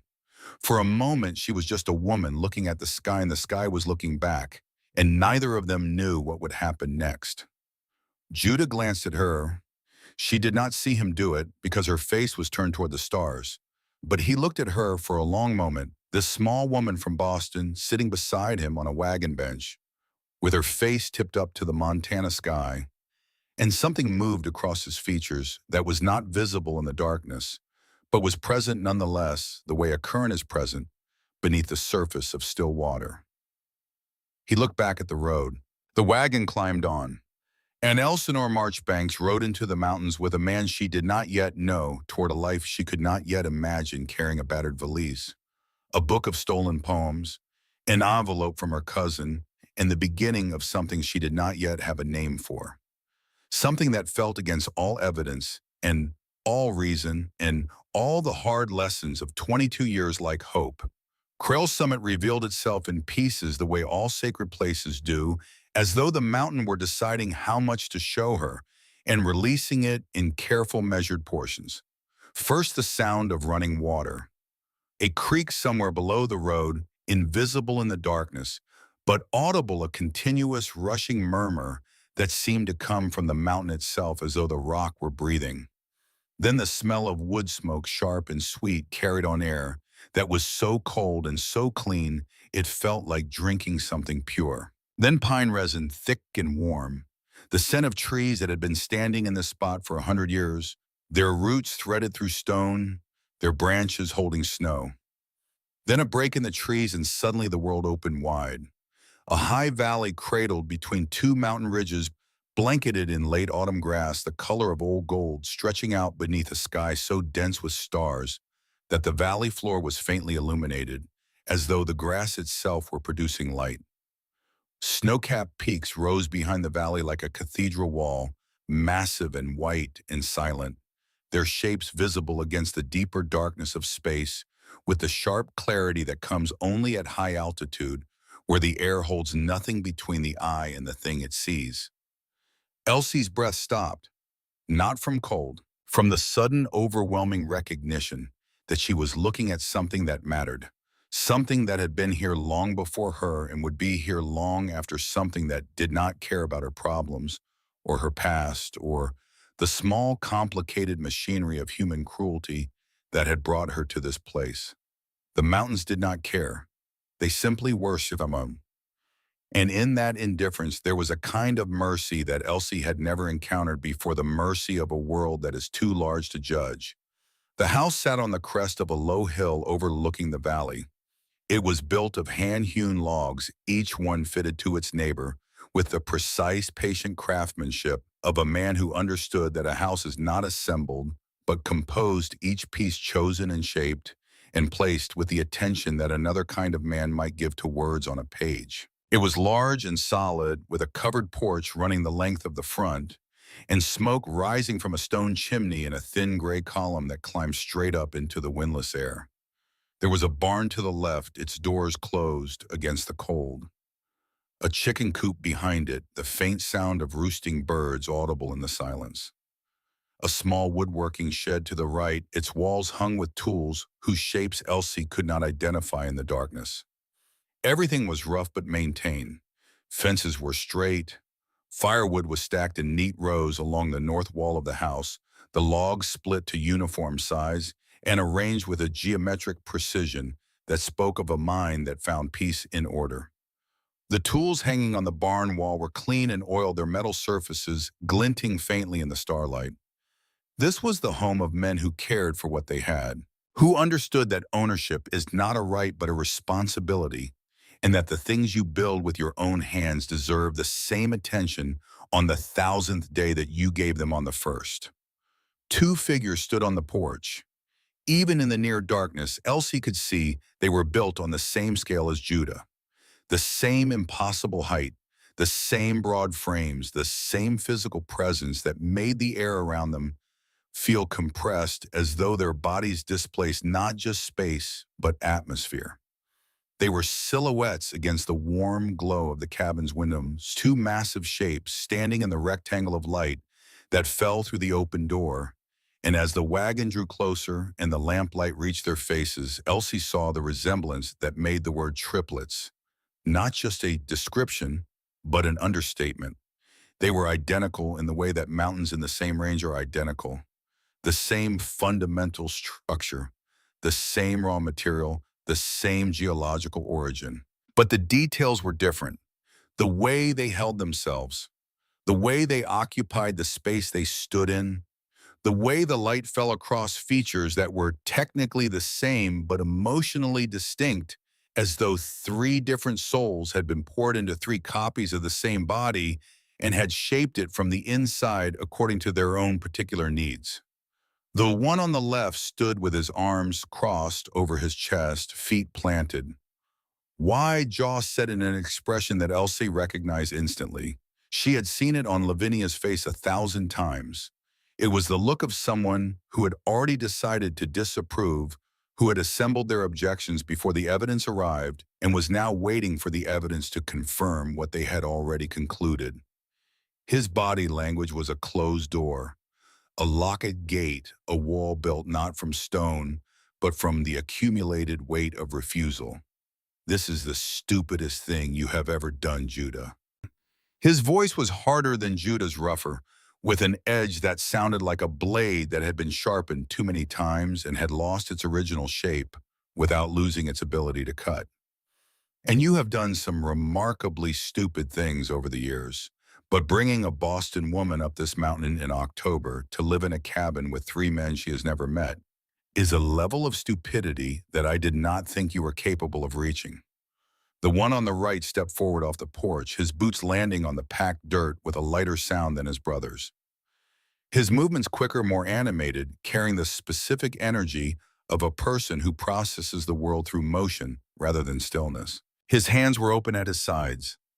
His posture was welcoming, and a wide grin was stretched across a face that was identical to his brother's, but somehow lighter, more mobile, more alive with the rapid succession of expressions that moved across it like weather across a mountain, changing so quickly that each one was gone before it could be fully read. Ignore him, he has been practicing that speech since Tuesday. The grin widened. Welcome, I am Fen.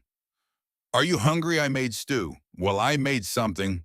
Obadiah says it is only fit for dogs, but I think he exaggerates. He has never actually fed it to a dog, so his assessment lacks empirical evidence. Obadiah, the hard one, Fen, the bright one, and Judah behind her climbing down from the wagon with the slow, deliberate movements of a man who was bracing himself for the collision he knew was coming, the quiet one who had written a careful letter and driven down a broken road to find her. Elsie stood between 3 men who could each have lifted her off the ground with one arm. The last light had drained from the sky, and the first stars were appearing above the ridge in clusters so thick they looked like frost on dark glass. The air smelled of pine smoke and frost, and the particular emptiness of places where the nearest neighbor is miles away, and the nearest town is hours away, and the nearest help, if help were needed, is so far away that the concept of help becomes theoretical. Somewhere in the valley below, a coyote called. The sound rose into the darkness and hung there, a single long note that seemed to have no beginning and no end. And the silence that followed was so vast and so complete that it seemed to have a weight, a physical presence that pressed against Elsie's skin like cold water. Obadiah stared at her. His arms were still crossed. His jaw was still set. His eyes, identical to Judah's in color, but entirely different in what they contained, moved across her face with the flat, unblinking assessment of a man who is looking for reasons to reject something and expects to find them quickly. He was waiting for her to crumble, waiting for the Boston girl in the wrinkled dress to prove him right, waiting for the tears of the trembling, the panicked request to be taken back to town. He had seen this before, or imagined he had. He had constructed in his mind a complete picture of who she was and what she would do, and he was waiting for reality to confirm his construction so that he could feel the grim satisfaction of being right. Elsie looked at him. She looked at this man whose face was Judah's face, but whose eyes were a locked door, and she saw behind the anger something she recognized because she had carried it herself. Fear. The specific bone-deep fear of a person who has been hurt and has decided that the only safe response to the possibility of being hurt again is to refuse in advance to care about anything that might be taken away. She had seen this fear in the mirror every morning for 12 years. She knew its shape. She knew its weight. She knew the way it disguises itself as strength. I have spent 12 years living with people who despise me, Elsie said. Her voice shook. She let it shake. She did not try to steady it or control it or pretend that she was not afraid because she was afraid, and the pretense of fearlessness is a performance, and she had spent enough of her life performing. But her eyes did not leave Obadiah's. She held his gaze the way she had once held the edges of the kitchen sink, while Lavinia's words landed on her back like blows gripping something solid and refusing to let go. I think I can manage a while longer. The silence stretched. It filled the space between them the way water fills a vessel, finding every corner, every gap, every place where air had been. Fen let out a low whistle. The sound was appreciative, surprised, the sound of a man who has been expecting one thing and received something entirely different and is delighted by the substitution. Judah turned his head away from the porch, but Elsie caught the ghost of something at the corner of his mouth. Not a smile, something before a smile. The preliminary movement of muscles that had not smiled in a long time and were remembering how. Something that looked in the faint glow of the cabin's windows like the beginning of respect. Obadiah held her gaze for one more beat. His jaw did not unclench. His arms did not uncross. His body did not move from its position of fortified refusal. But something shifted behind his eyes, a recalculation so small that only someone who had spent years studying faces would have noticed it, a barely perceptible adjustment in the assessment he was conducting, the grudging, involuntary recognition that the evidence was not confirming his construction as quickly as he had expected. Then he turned and walked inside without a word. The door did not slam. He simply walked through it and was gone, his heavy footsteps receding into the cabin's interior, and the space he left on the porch felt different from the space he had occupied, lighter, less compressed, as though a storm had passed without breaking. Judah led Elsie down the hallway to a small room at the end of the cabin. The hallway was narrow, the log walls close on either side, the ceiling low enough that Judah had to duck his head at the door frames, and the air smelled of wood and candle wax, and the faint sweet scent of dried herbs hanging from nails above the kitchen doorway. The room was small but clean. A bed with a quilt, the fabric worn but bright, pieced together from squares of different colors in a pattern that suggested someone had assembled it from whatever material was available and had done so with care. A basin and pitcher on a wooden stand, a hook on the back of the door for hanging clothes, a window that looked out over the valley, the glass thick and slightly warped, turning the starlight outside into something softer, more liquid like light seen through water. And on the windowsill sat a jar of wildflowers, yellow daisies and small purple blooms that Elsie could not name, arranged in a glass jar with the clumsy care of someone who had never arranged flowers before and had tried very hard. The stems were cut to different lengths, some too short, some too long, and the arrangement had no symmetry, no design, no evidence of skill. It had only evidence of effort, the effort of large hands that were accustomed to holding axes and reins and fence posts, trying to hold something delicate, trying to make something beautiful in a room that had never contained anything beautiful before. "This is my room," Judah said. He stood in the doorway too large for the frame, his shoulders touching both sides, his head tilted slightly forward to avoid the lintel. He looked like a man who had been built for outdoors and had learned to live indoors through a continuous series of adjustments and accommodations. "I have moved to the main room. You will have privacy here. The door has a latch." He looked at the flowers on the windowsill and then away quickly, the way a man looks away from something he does not want to be caught, caring about something that reveals a vulnerability he has not authorized, an exposure he did not plan. His ears, Elsie noticed, had turned red above the collar of his coat. "If you need anything, call. I am a light sleeper." He left. His footsteps creaked down the hallway, heavy and deliberate, each one placed with the conscious care of a man trying to be quiet in a house that was not designed for quiet men. Then the house settled into the particular silence of a place far from any road, far from any town, far from any sound that is not produced by wind or water or the settling of wood against stone. Elsie sat on the edge of the bed. She was alone. For the first time in 4 days, for the first time since she had walked out of the Galt house with a valise in her hand and a note in her pocket, she was alone in a room with a door that had a latch. She reached out and touched the jar of wildflowers with one finger. The petals were still soft. They had not yet begun to dry or curl at the edges. They had been picked that day, maybe that afternoon, before Judah drove down the mountain to collect a woman he had never met. He had picked flowers. This man who could lift her valise with one hand, who could probably lift the wagon with both, who had built this cabin from trees.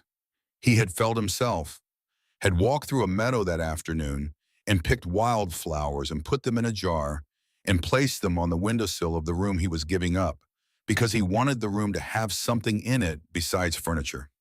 Something alive, something that said welcome in a language that did not require words. Elsie had not cried in years.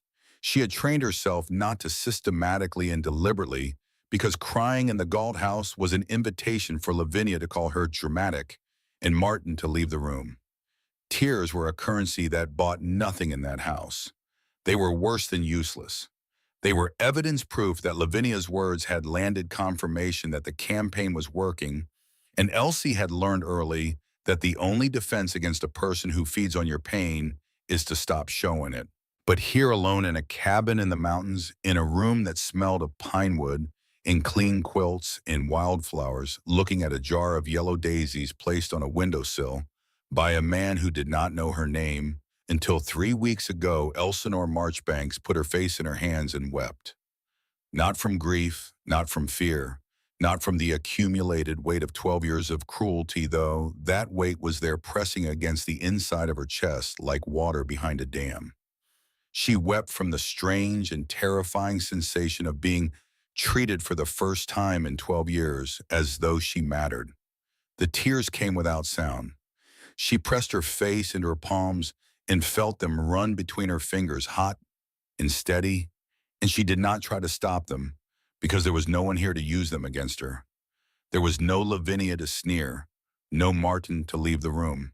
There was only a cabin on a mountain and a jar of wildflowers and a door with a latch, and the distant sound of a man walking quietly through a house he had built with his own hands, checking the stove, banking the fire, moving through the routines of a life that had just been disrupted by the arrival of a stranger he had invited and was now terrified of disappointing.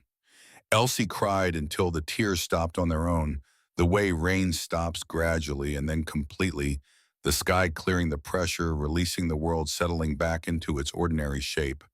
Then she wiped her face with the sleeve of her dress and blew out the candle and lay down on the bed and pulled the quilt up to her chin. The quilt was warm, the pillow smelled of pine needles. Through the window she could see the valley below silver in the starlight, and the mountains above black against the sky, and between them the vast breathing silence of a world that had existed for 10,000 years without her, and would continue to exist for 10,000 more, and which had tonight, for reasons she did not understand, made room for her. For the first time in 12 years, Elsie slept through the night without a single dream. Because for the first time in 12 years, she did not need to dream of safety. She was living in it. The first week at Crail Summit was a series of small collisions, the kind that happen when a new element is introduced into a system that has been operating without disruption for years and must now adjust to accommodate something it did not ask for and does not know how to absorb.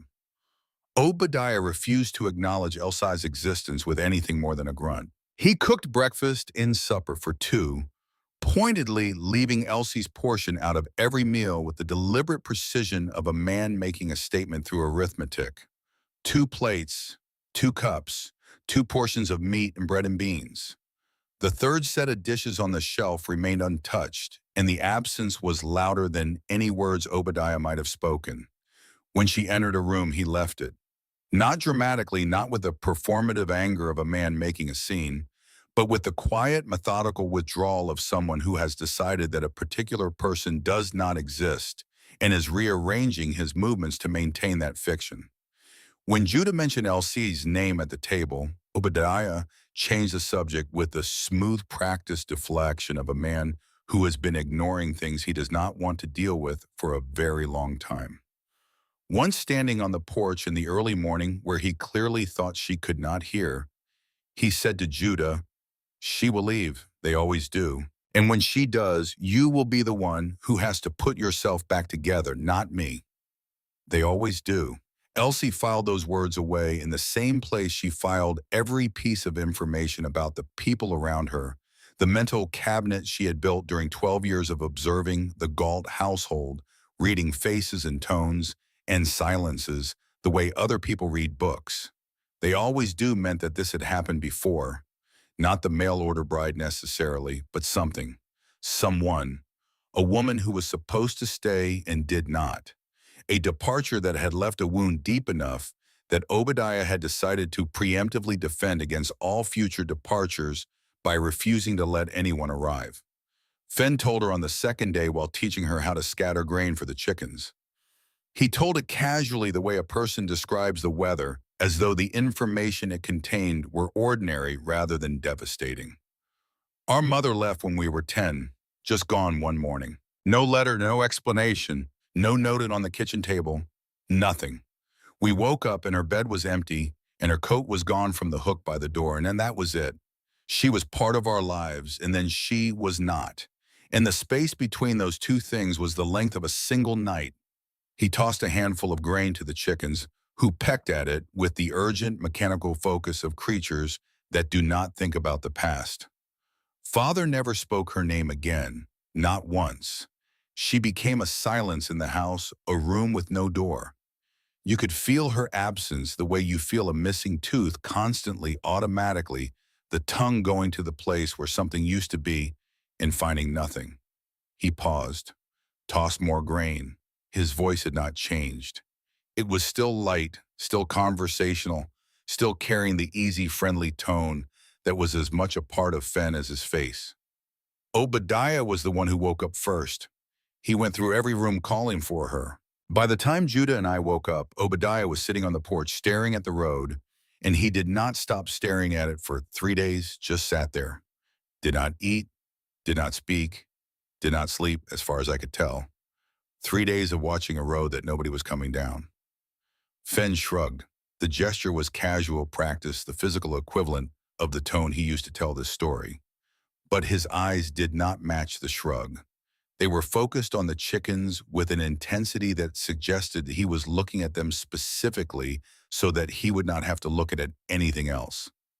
He has not trusted a woman since, not one.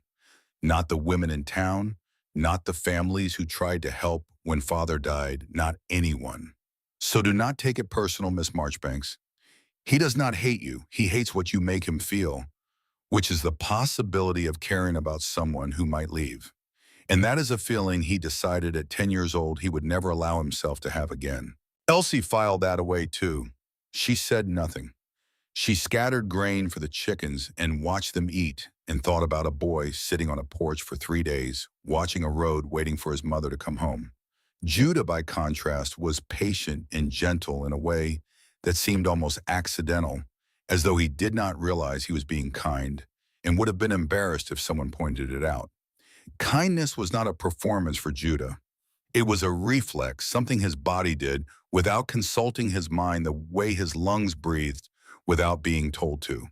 He taught her how to build a fire that would last through the night, kneeling beside the stove and arranging the logs with the focused attention of a man performing a task he has done 10,000 times and still considers worth doing well. He taught her how to feed the chickens without letting them escape through the coop door, a skill that was more complicated than it sounded, and that Elsie failed at spectacularly on her first 3 attempts chasing panicked birds across the yard in her Boston boots, while Fen watched from the barn door and laughed until tears ran down his face.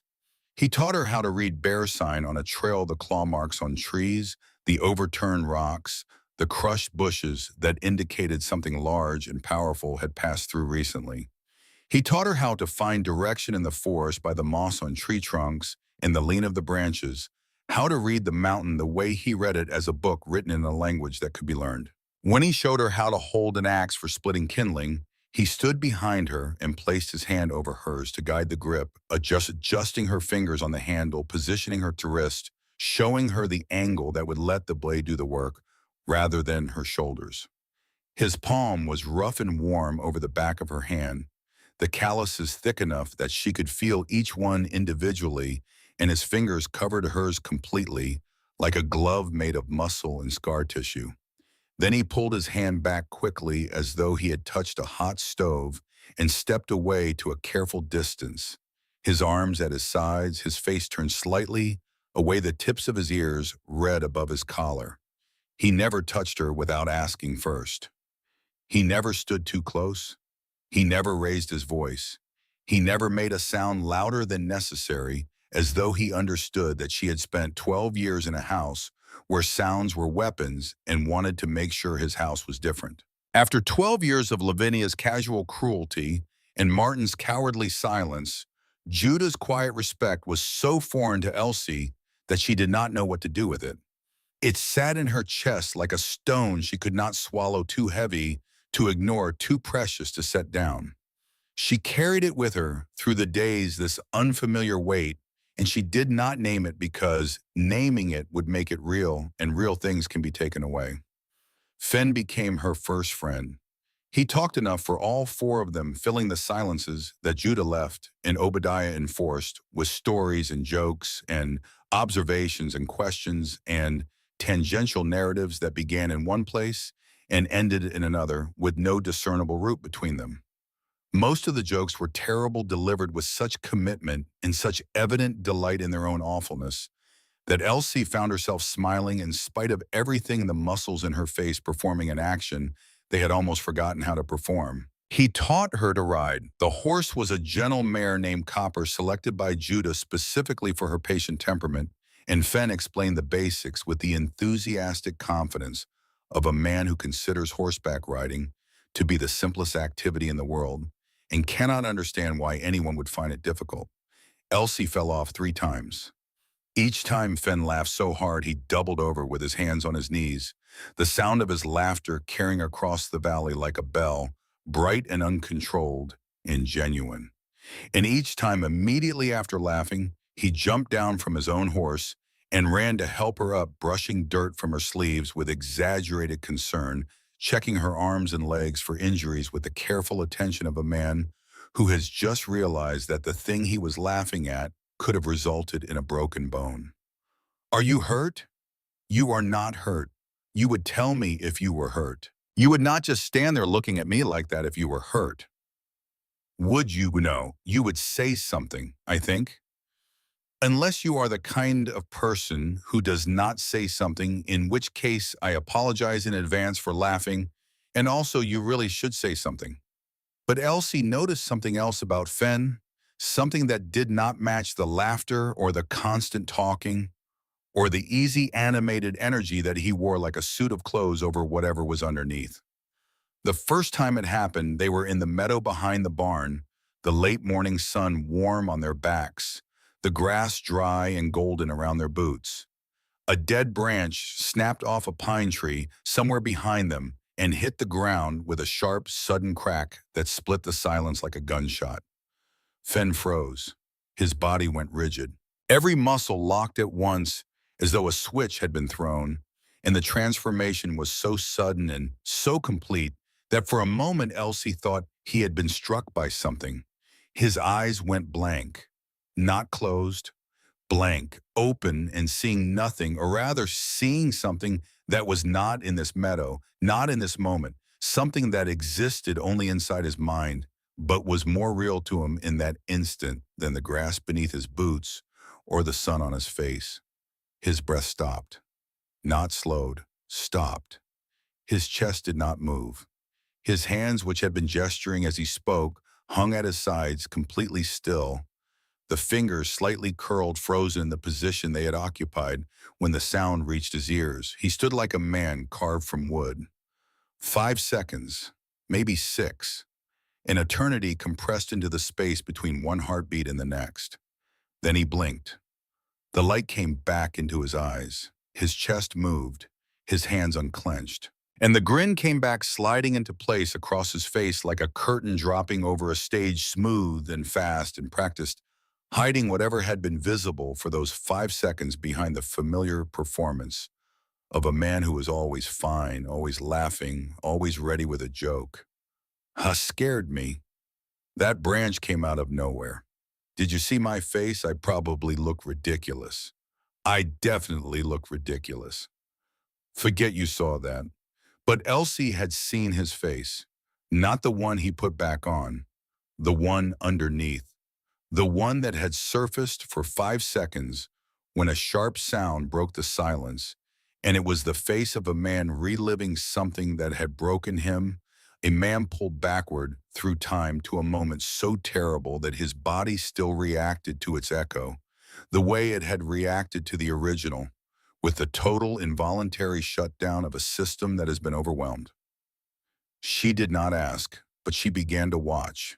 And what she saw over the days that followed was a pattern. Certain sounds triggered it. Sharp sounds, sudden sounds, the crack of a branch, the bang of a shutter in the wind, the clap of a book dropped on a hard surface. Each time the same sequence, the freeze, the blank eyes, the stopped breath, the 5-second absence. And each time the same recovery, the blink, the grin, the joke, the performance of normalcy that was so convincing that anyone who was not watching carefully would have believed it. Obadiah believed it.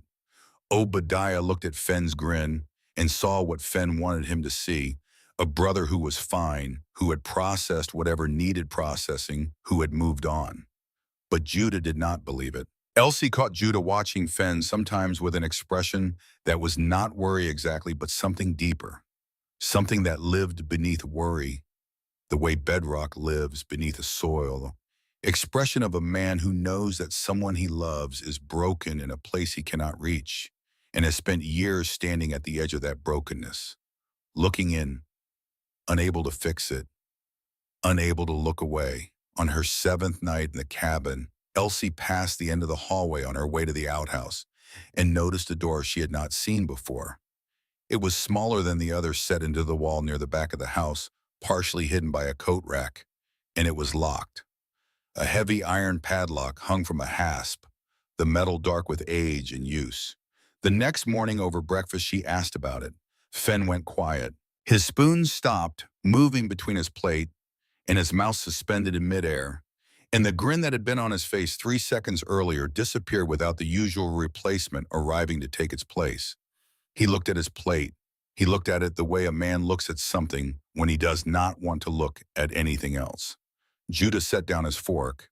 He placed his hands flat on the table, the fingers spread wide and his jaw tightened in the way that Elsie had learned to recognize as the physical manifestation of Judah making a decision about how much truth to offer. "That was our father's room," he said. His voice was even controlled, the voice of a man holding something behind a door and keeping the door closed through force of will. "We do not go in there." Elsie heard the period at the end of that sentence. It was not a period that invited questions. It was a period that ended a paragraph, a chapter, a book. A period that has said this subject is closed, and it is closed for reasons that are not your business. And the fact that you are sitting at this table and eating this food does not give you the right to open doors that we have chosen to keep locked. She nodded. She returned to her breakfast. She did not ask again. But that night, lying awake in her bed, she heard it. Footsteps in the hallway. Heavy, slow, deliberate, the footsteps of a large man moving through the darkness with the practiced certainty of someone who has made this walk many times. The metallic click of a lock turning. The soft groan of a door opening on old hinges. And then silence. Deep, complete silence that lasted a long time, the silence of a man sitting alone in a room that holds something he cannot let go of and cannot bear to face. In the morning, Judah's eyes were red. He said nothing. No one said anything. Obadiah ate his breakfast and went to the barn. Fenn told a joke about a chicken and laughed at his own punchline. The morning proceeded as every morning proceeded, the routines of the household flowing around the silence the way water flows around a stone. But Elsie understood that this house held something locked away, and it was not just a room.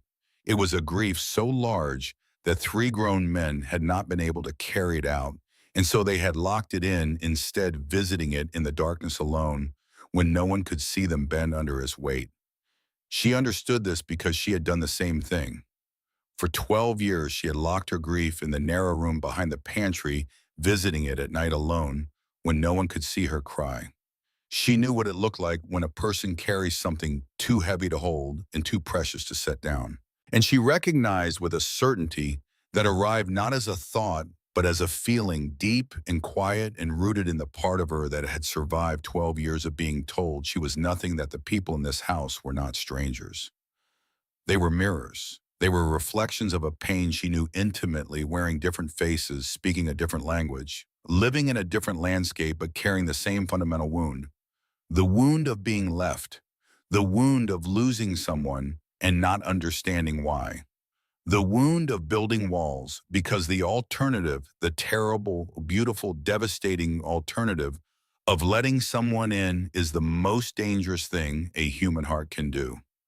Elsie lay in her bed and listened to the cabin settle around her, the creak of wood, the pop of embers in the stove. The distant call of an owl, two notes repeated endlessly in the darkness, a question that never received an answer. And she thought for the first time since arriving at Crail Summit that maybe she had not been sent here as punishment. Maybe she had been sent here because this was where she was supposed to be.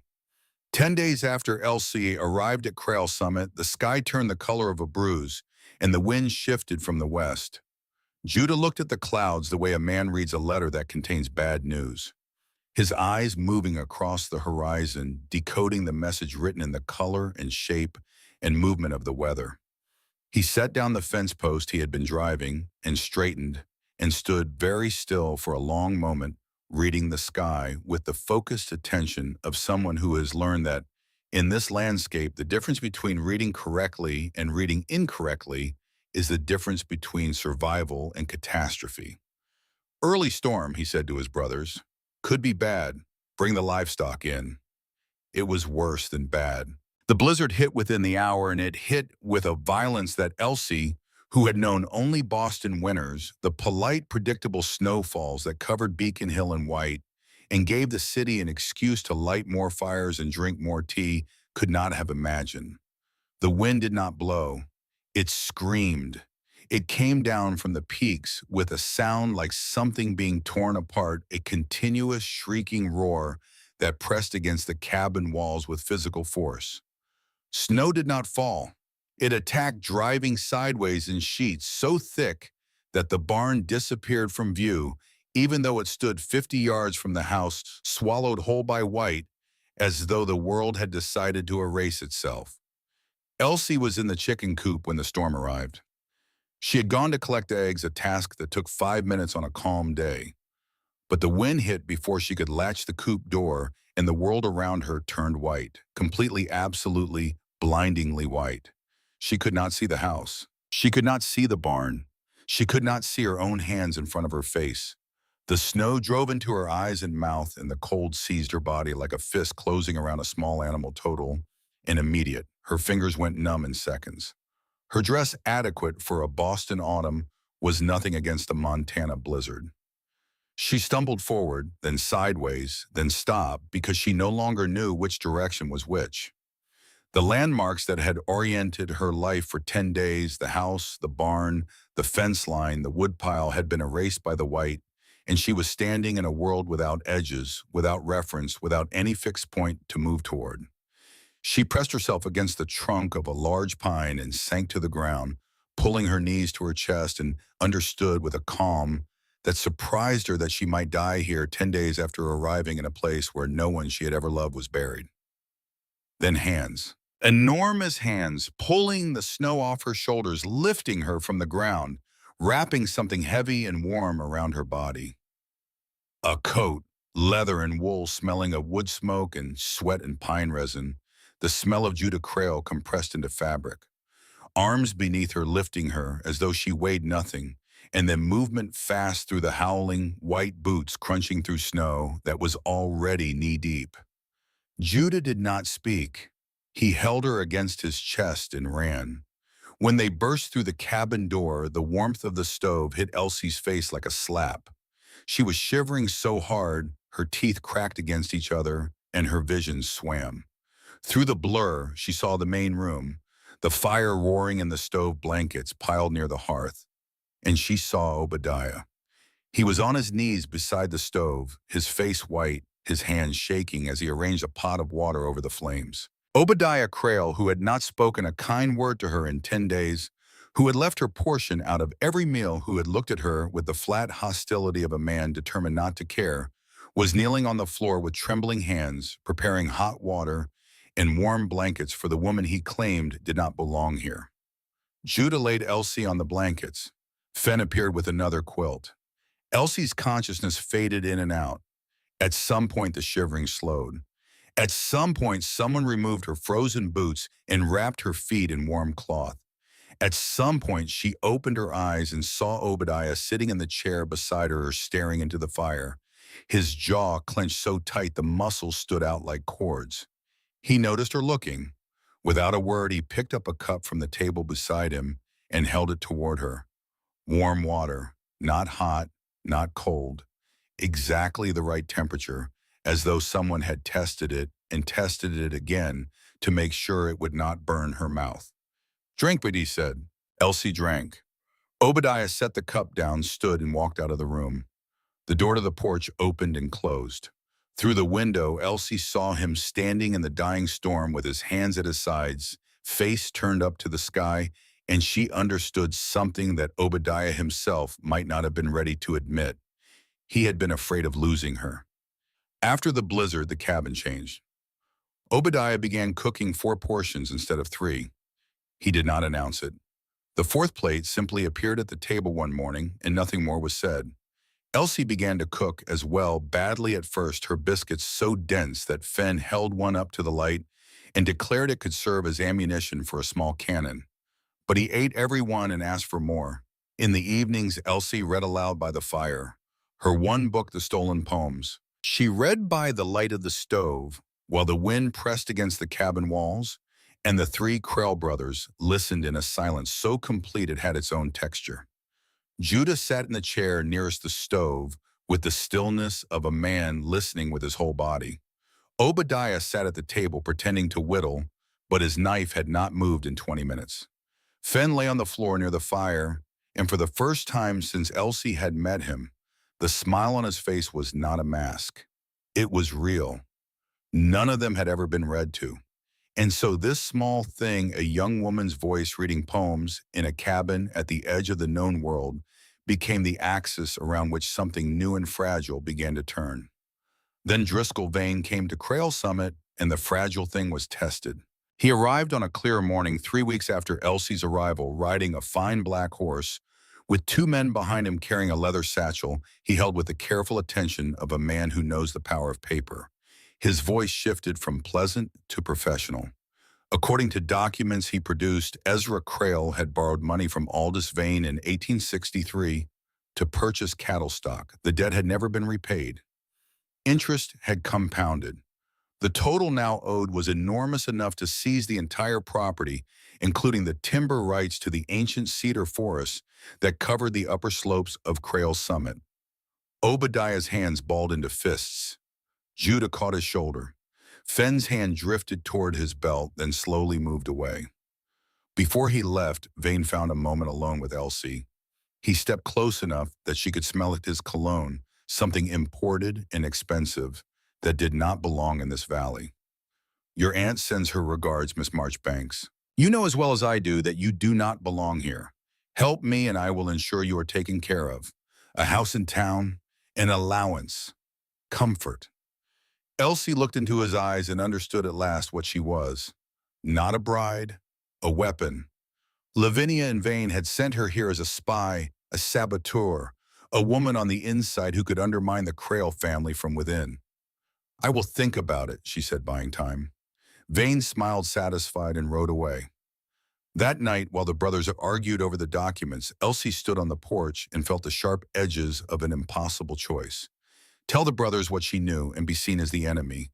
Say nothing and betray the only people who had treated her as human. She chose the only thing she could.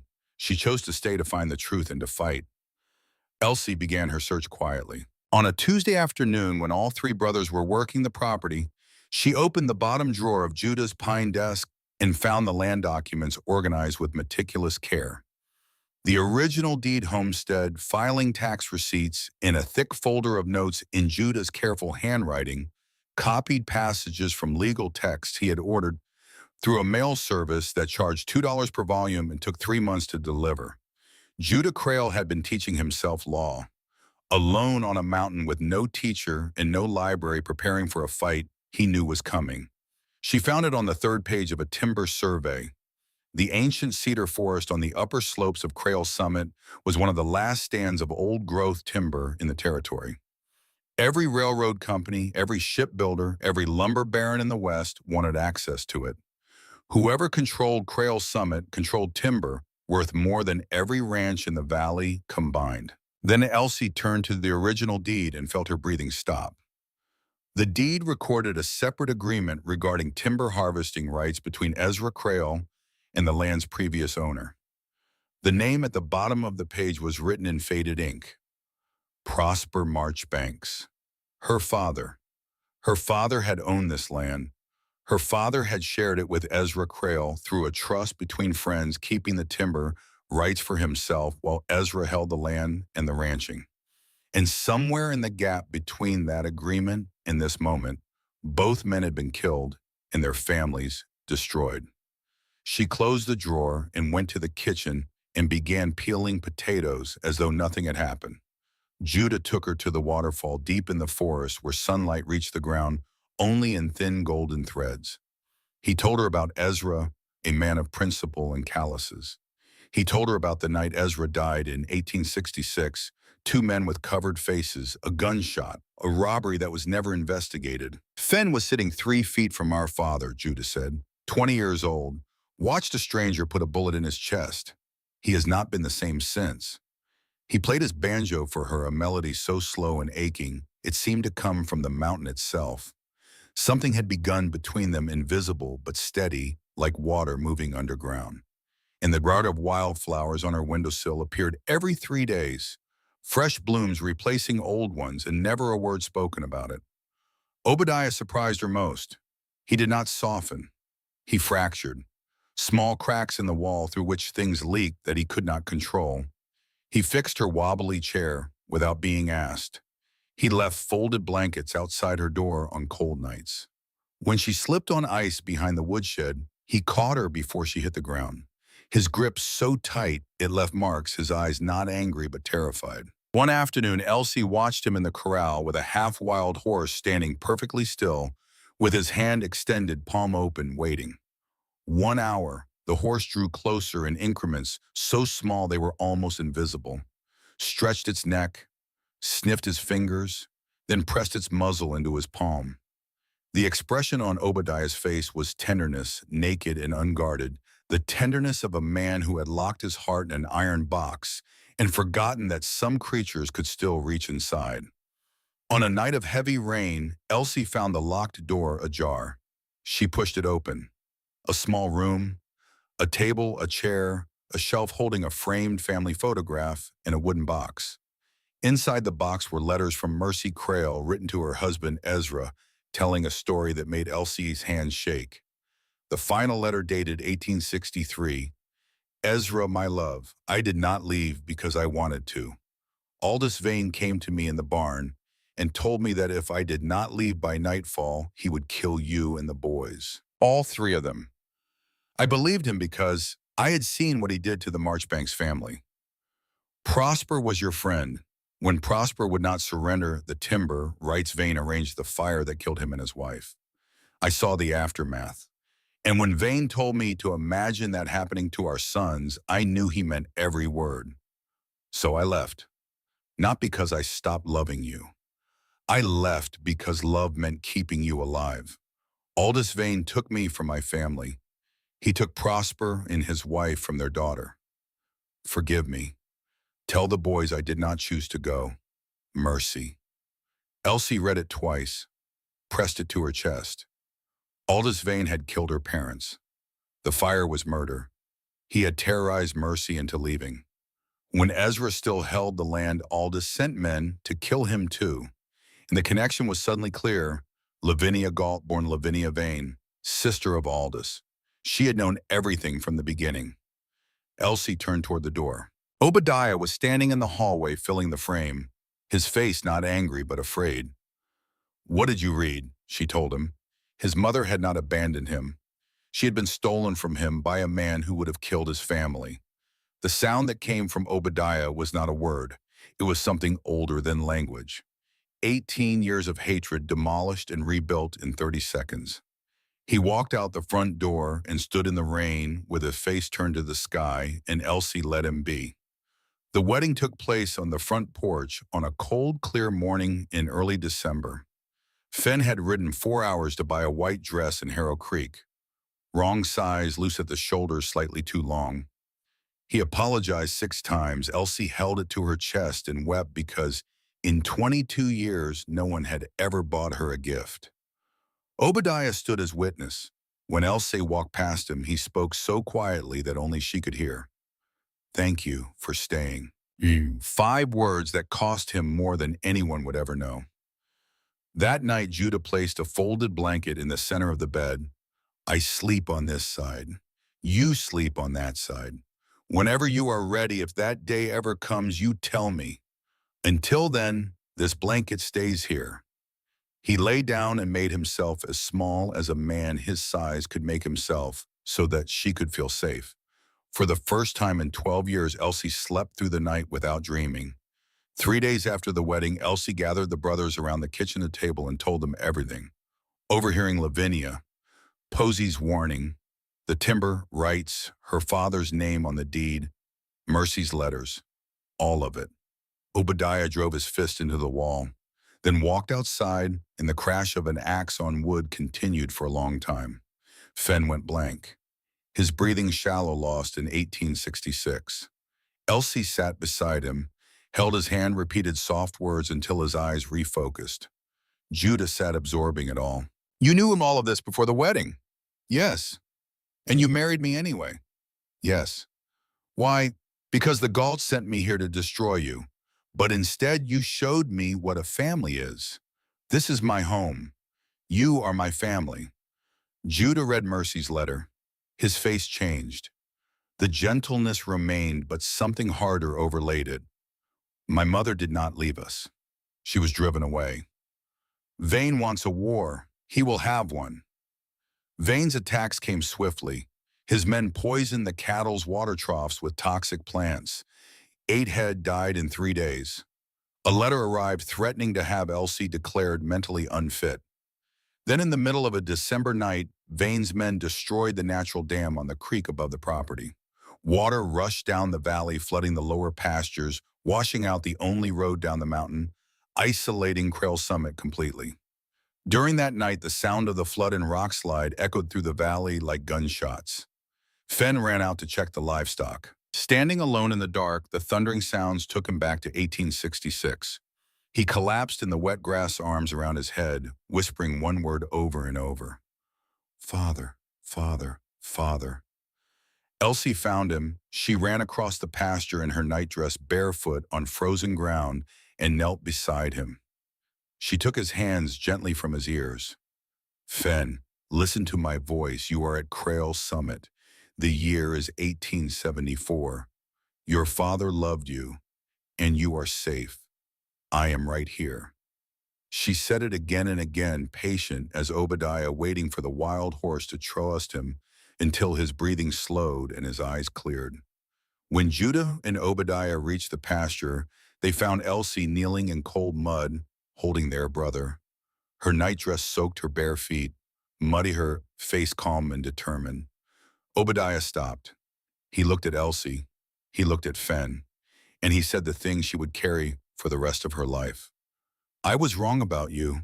Completely wrong." A letter from Posey arrived smuggled through a neighboring town's post office.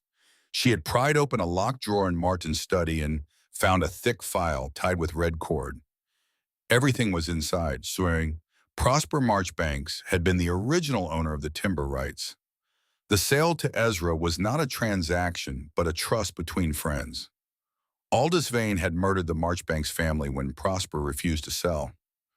A letter from Aldous to Lavinia read, "The Marchbanks matter is resolved. The property will be available within the year. And the devastating revelation, Elsie was not just a bride they sent away. She was the legal heir to the timber rights. If she could prove her identity in her father's original agreement, she owned half the reason Vane wanted the land.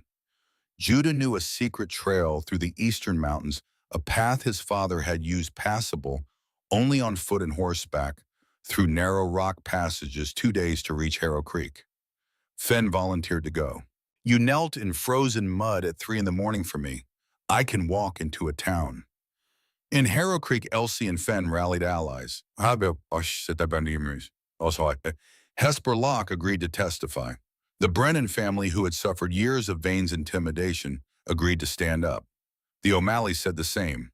Reverend Ansel Briggs, carrying an envelope sealed with cracked wax that Mercy Crail had given him 18 years ago, added his voice. Inside was Mercy's written testimony detailing every threat Aldous Vane had made. The night before the town meeting, Obadiah found Elsie on the porch. When you first came here, I hated you. Not because of anything you did, because of what you were. A woman in this house. Every woman I have ever known has left. His voice cracked. And now I am afraid again. Not of you leaving, of losing you. There is a difference, and it is worse.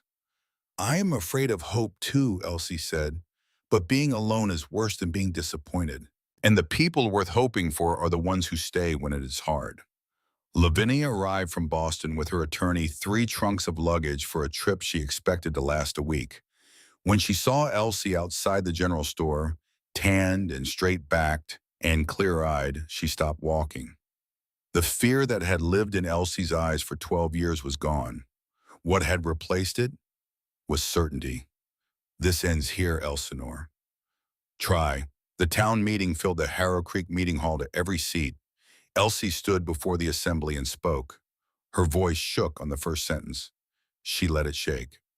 My name is Elsinore Marchbanks Crail. I am the daughter of Prosper and Anne Marchbanks. I am the wife of Judah Crail, and I am standing in this room on land that my father once owned, asking you to protect what 2 families built and what 1 family tried to destroy.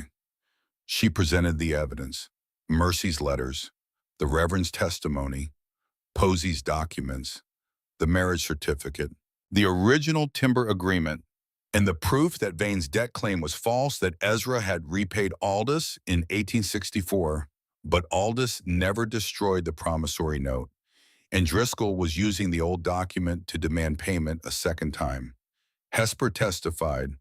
The Brennans testified. The O'Malleys testified. Reverend Briggs placed the envelope he had carried for 18 years before the assembly and spoke of his own cowardice in remaining silent. Driscoll Vane lost his composure. This is absurd. This woman is a penniless orphan manipulated by 3 mountain recluses. Elsie looked at him. Mr. Vane is right about one thing. I was sent here as charity. My family called me ugly and useless. They thought they were punishing me when they put me on a train to Montana. But the men they called beasts are the most decent, most honorable, most genuinely good human beings I have ever known. And the girl you call worthless is standing here with enough evidence to prove that your father was a murderer and you are continuing a legacy of cruelty that has destroyed 2 families and terrorized this valley for 20 years. I am not worthless. I am not incompetent. And I am not leaving. Then Martin Gold stood up. No one expected it. Not Lavinia, who turned with startled fury. Not Vane. Not Elsie. Martin walked to the front of the room past his wife, his gait unsteady, not from drink, but from the effort of moving against a current he had surrendered to for his entire adult life. Everything my niece has told you is true. I know, because I have known it for 12 years. I have known that Aldous Vane burned down my brother-in-law's house with him and his wife inside. I have known that my wife is Aldous Vane's sister. I have known all of this, and I have said nothing because I was a coward. He looked at Elsie with tears running down his face. Your parents were good people, Elsie. They deserve better, and you deserve better than what we gave you. I am sorry. I know the word is not enough, but it is all I have. Driscoll pushed toward the rear door. Obadiah was standing in front of it, arms crossed, feet planted. The message architectural in its simplicity. This door is closed. The assembly ruled. The debt claim was rejected as fraudulent.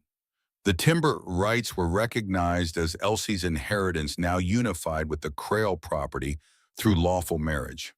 A formal investigation into Driscoll Vane was ordered. Lavinia Galt was detained for questioning. That night, while the family slept, Vane made his last move. His men rode up the mountain in darkness and stole all 4 horses, driving them over the eastern pass. Obadiah, on night watch, pursued alone through the darkness on a narrow mountain trail above a cliff edge. He recovered 3 horses in a struggle on the rock face, but his right hand was caught between 2 boulders. The bones and tendons were crushed. The 4th horse, the young one he had spent weeks training, the one that had pressed its muzzle into his palm in the corral, heard him calling and found its own way back. The doctor examined him the next morning. The hand will heal. You will keep the fingers, but the tendons are damaged, maybe 70% strength, maybe less. Obadiah looked at the 4 horses standing alive in the yard. Worth it. Elsie sat beside his bed, changing bandages that afternoon. The burns were ugly, each peel of the old dressing making his jaw tighten, though he made no sound. 3 horses alive, hands still attached, and you are still here. I will always be here, Elsie said. Obadiah looked at her, and for the first time since she had known him, there was nothing in his eyes but hope. Bare and unprotected, and so fragile that a loud noise might shatter it. I know, that is why this hand was worth it. Martin left on the afternoon train alone. At the platform, Elsie told him she did not forgive him. Not yet. But I hope you learn to stand up straight, Uncle Martin. It is never too late to start. 1 month later, Posey arrived at Harrow Creek, holding a trunk too heavy for her arms, her city shoes already dusty. Elsie ran across the platform and threw her arms around her cousin and held her tight. Finn had driven the wagon down. He climbed out, removed his hat, and looked at the dark-haired girl beside Elsie. Something crossed his face that was not the grin and not the mask. It was surprise. The specific surprise of a man who did not expect to feel anything and suddenly, without warning, did. Miss Galt, I am Fen Crail. He lifted her trunk into the wagon. The road is long. I brought water and bread. 3 weeks after Posey's arrival, the 4 of them opened Ezra's room and found more letters from Mercy at the bottom of the box. Dozens. One for every birthday, every Christmas, over 18 years. Each had been sent and returned stamped undeliverable. Aldous Vane had intercepted them all. Judah read them aloud. By the 10th letter, his voice was broken and raw. Mercy had written about their birthdays. She wondered if Judah still loved books, if Obadiah still got angry at the sky when it rained on haying day, if Fen still laughed with his whole body. The last letter was short, the handwriting unsteady. My dear boys, I am sick. I want you to know that I never stopped loving you. I pray that one day someone will come to you who stays, someone who sees what I always saw, that you are good and kind and worthy of love. That is all a mother wants, for her children to be loved. Yours in every life, Mercy. Obadiah turned to face the wall. His shoulders shook, but he made no sound. Fen cried openly. Elsie sat among them and said nothing. She did not try to comfort or repair. She simply stayed. She was present. She bore witness. That was enough. That was everything. Spring came to Krello's summit slowly, then all at once. The snow retreated up the peaks. The creek roared with meltwater. Wildflowers covered the hillsides in great sweeping carpets of yellow and purple and white. On a morning in late April, Elsie stood on the porch with a cup of coffee and looked out at the valley and felt something she had never felt before. Not happiness exactly, not safety exactly, the feeling of being exactly where she was supposed to be, of standing on ground that knew her name.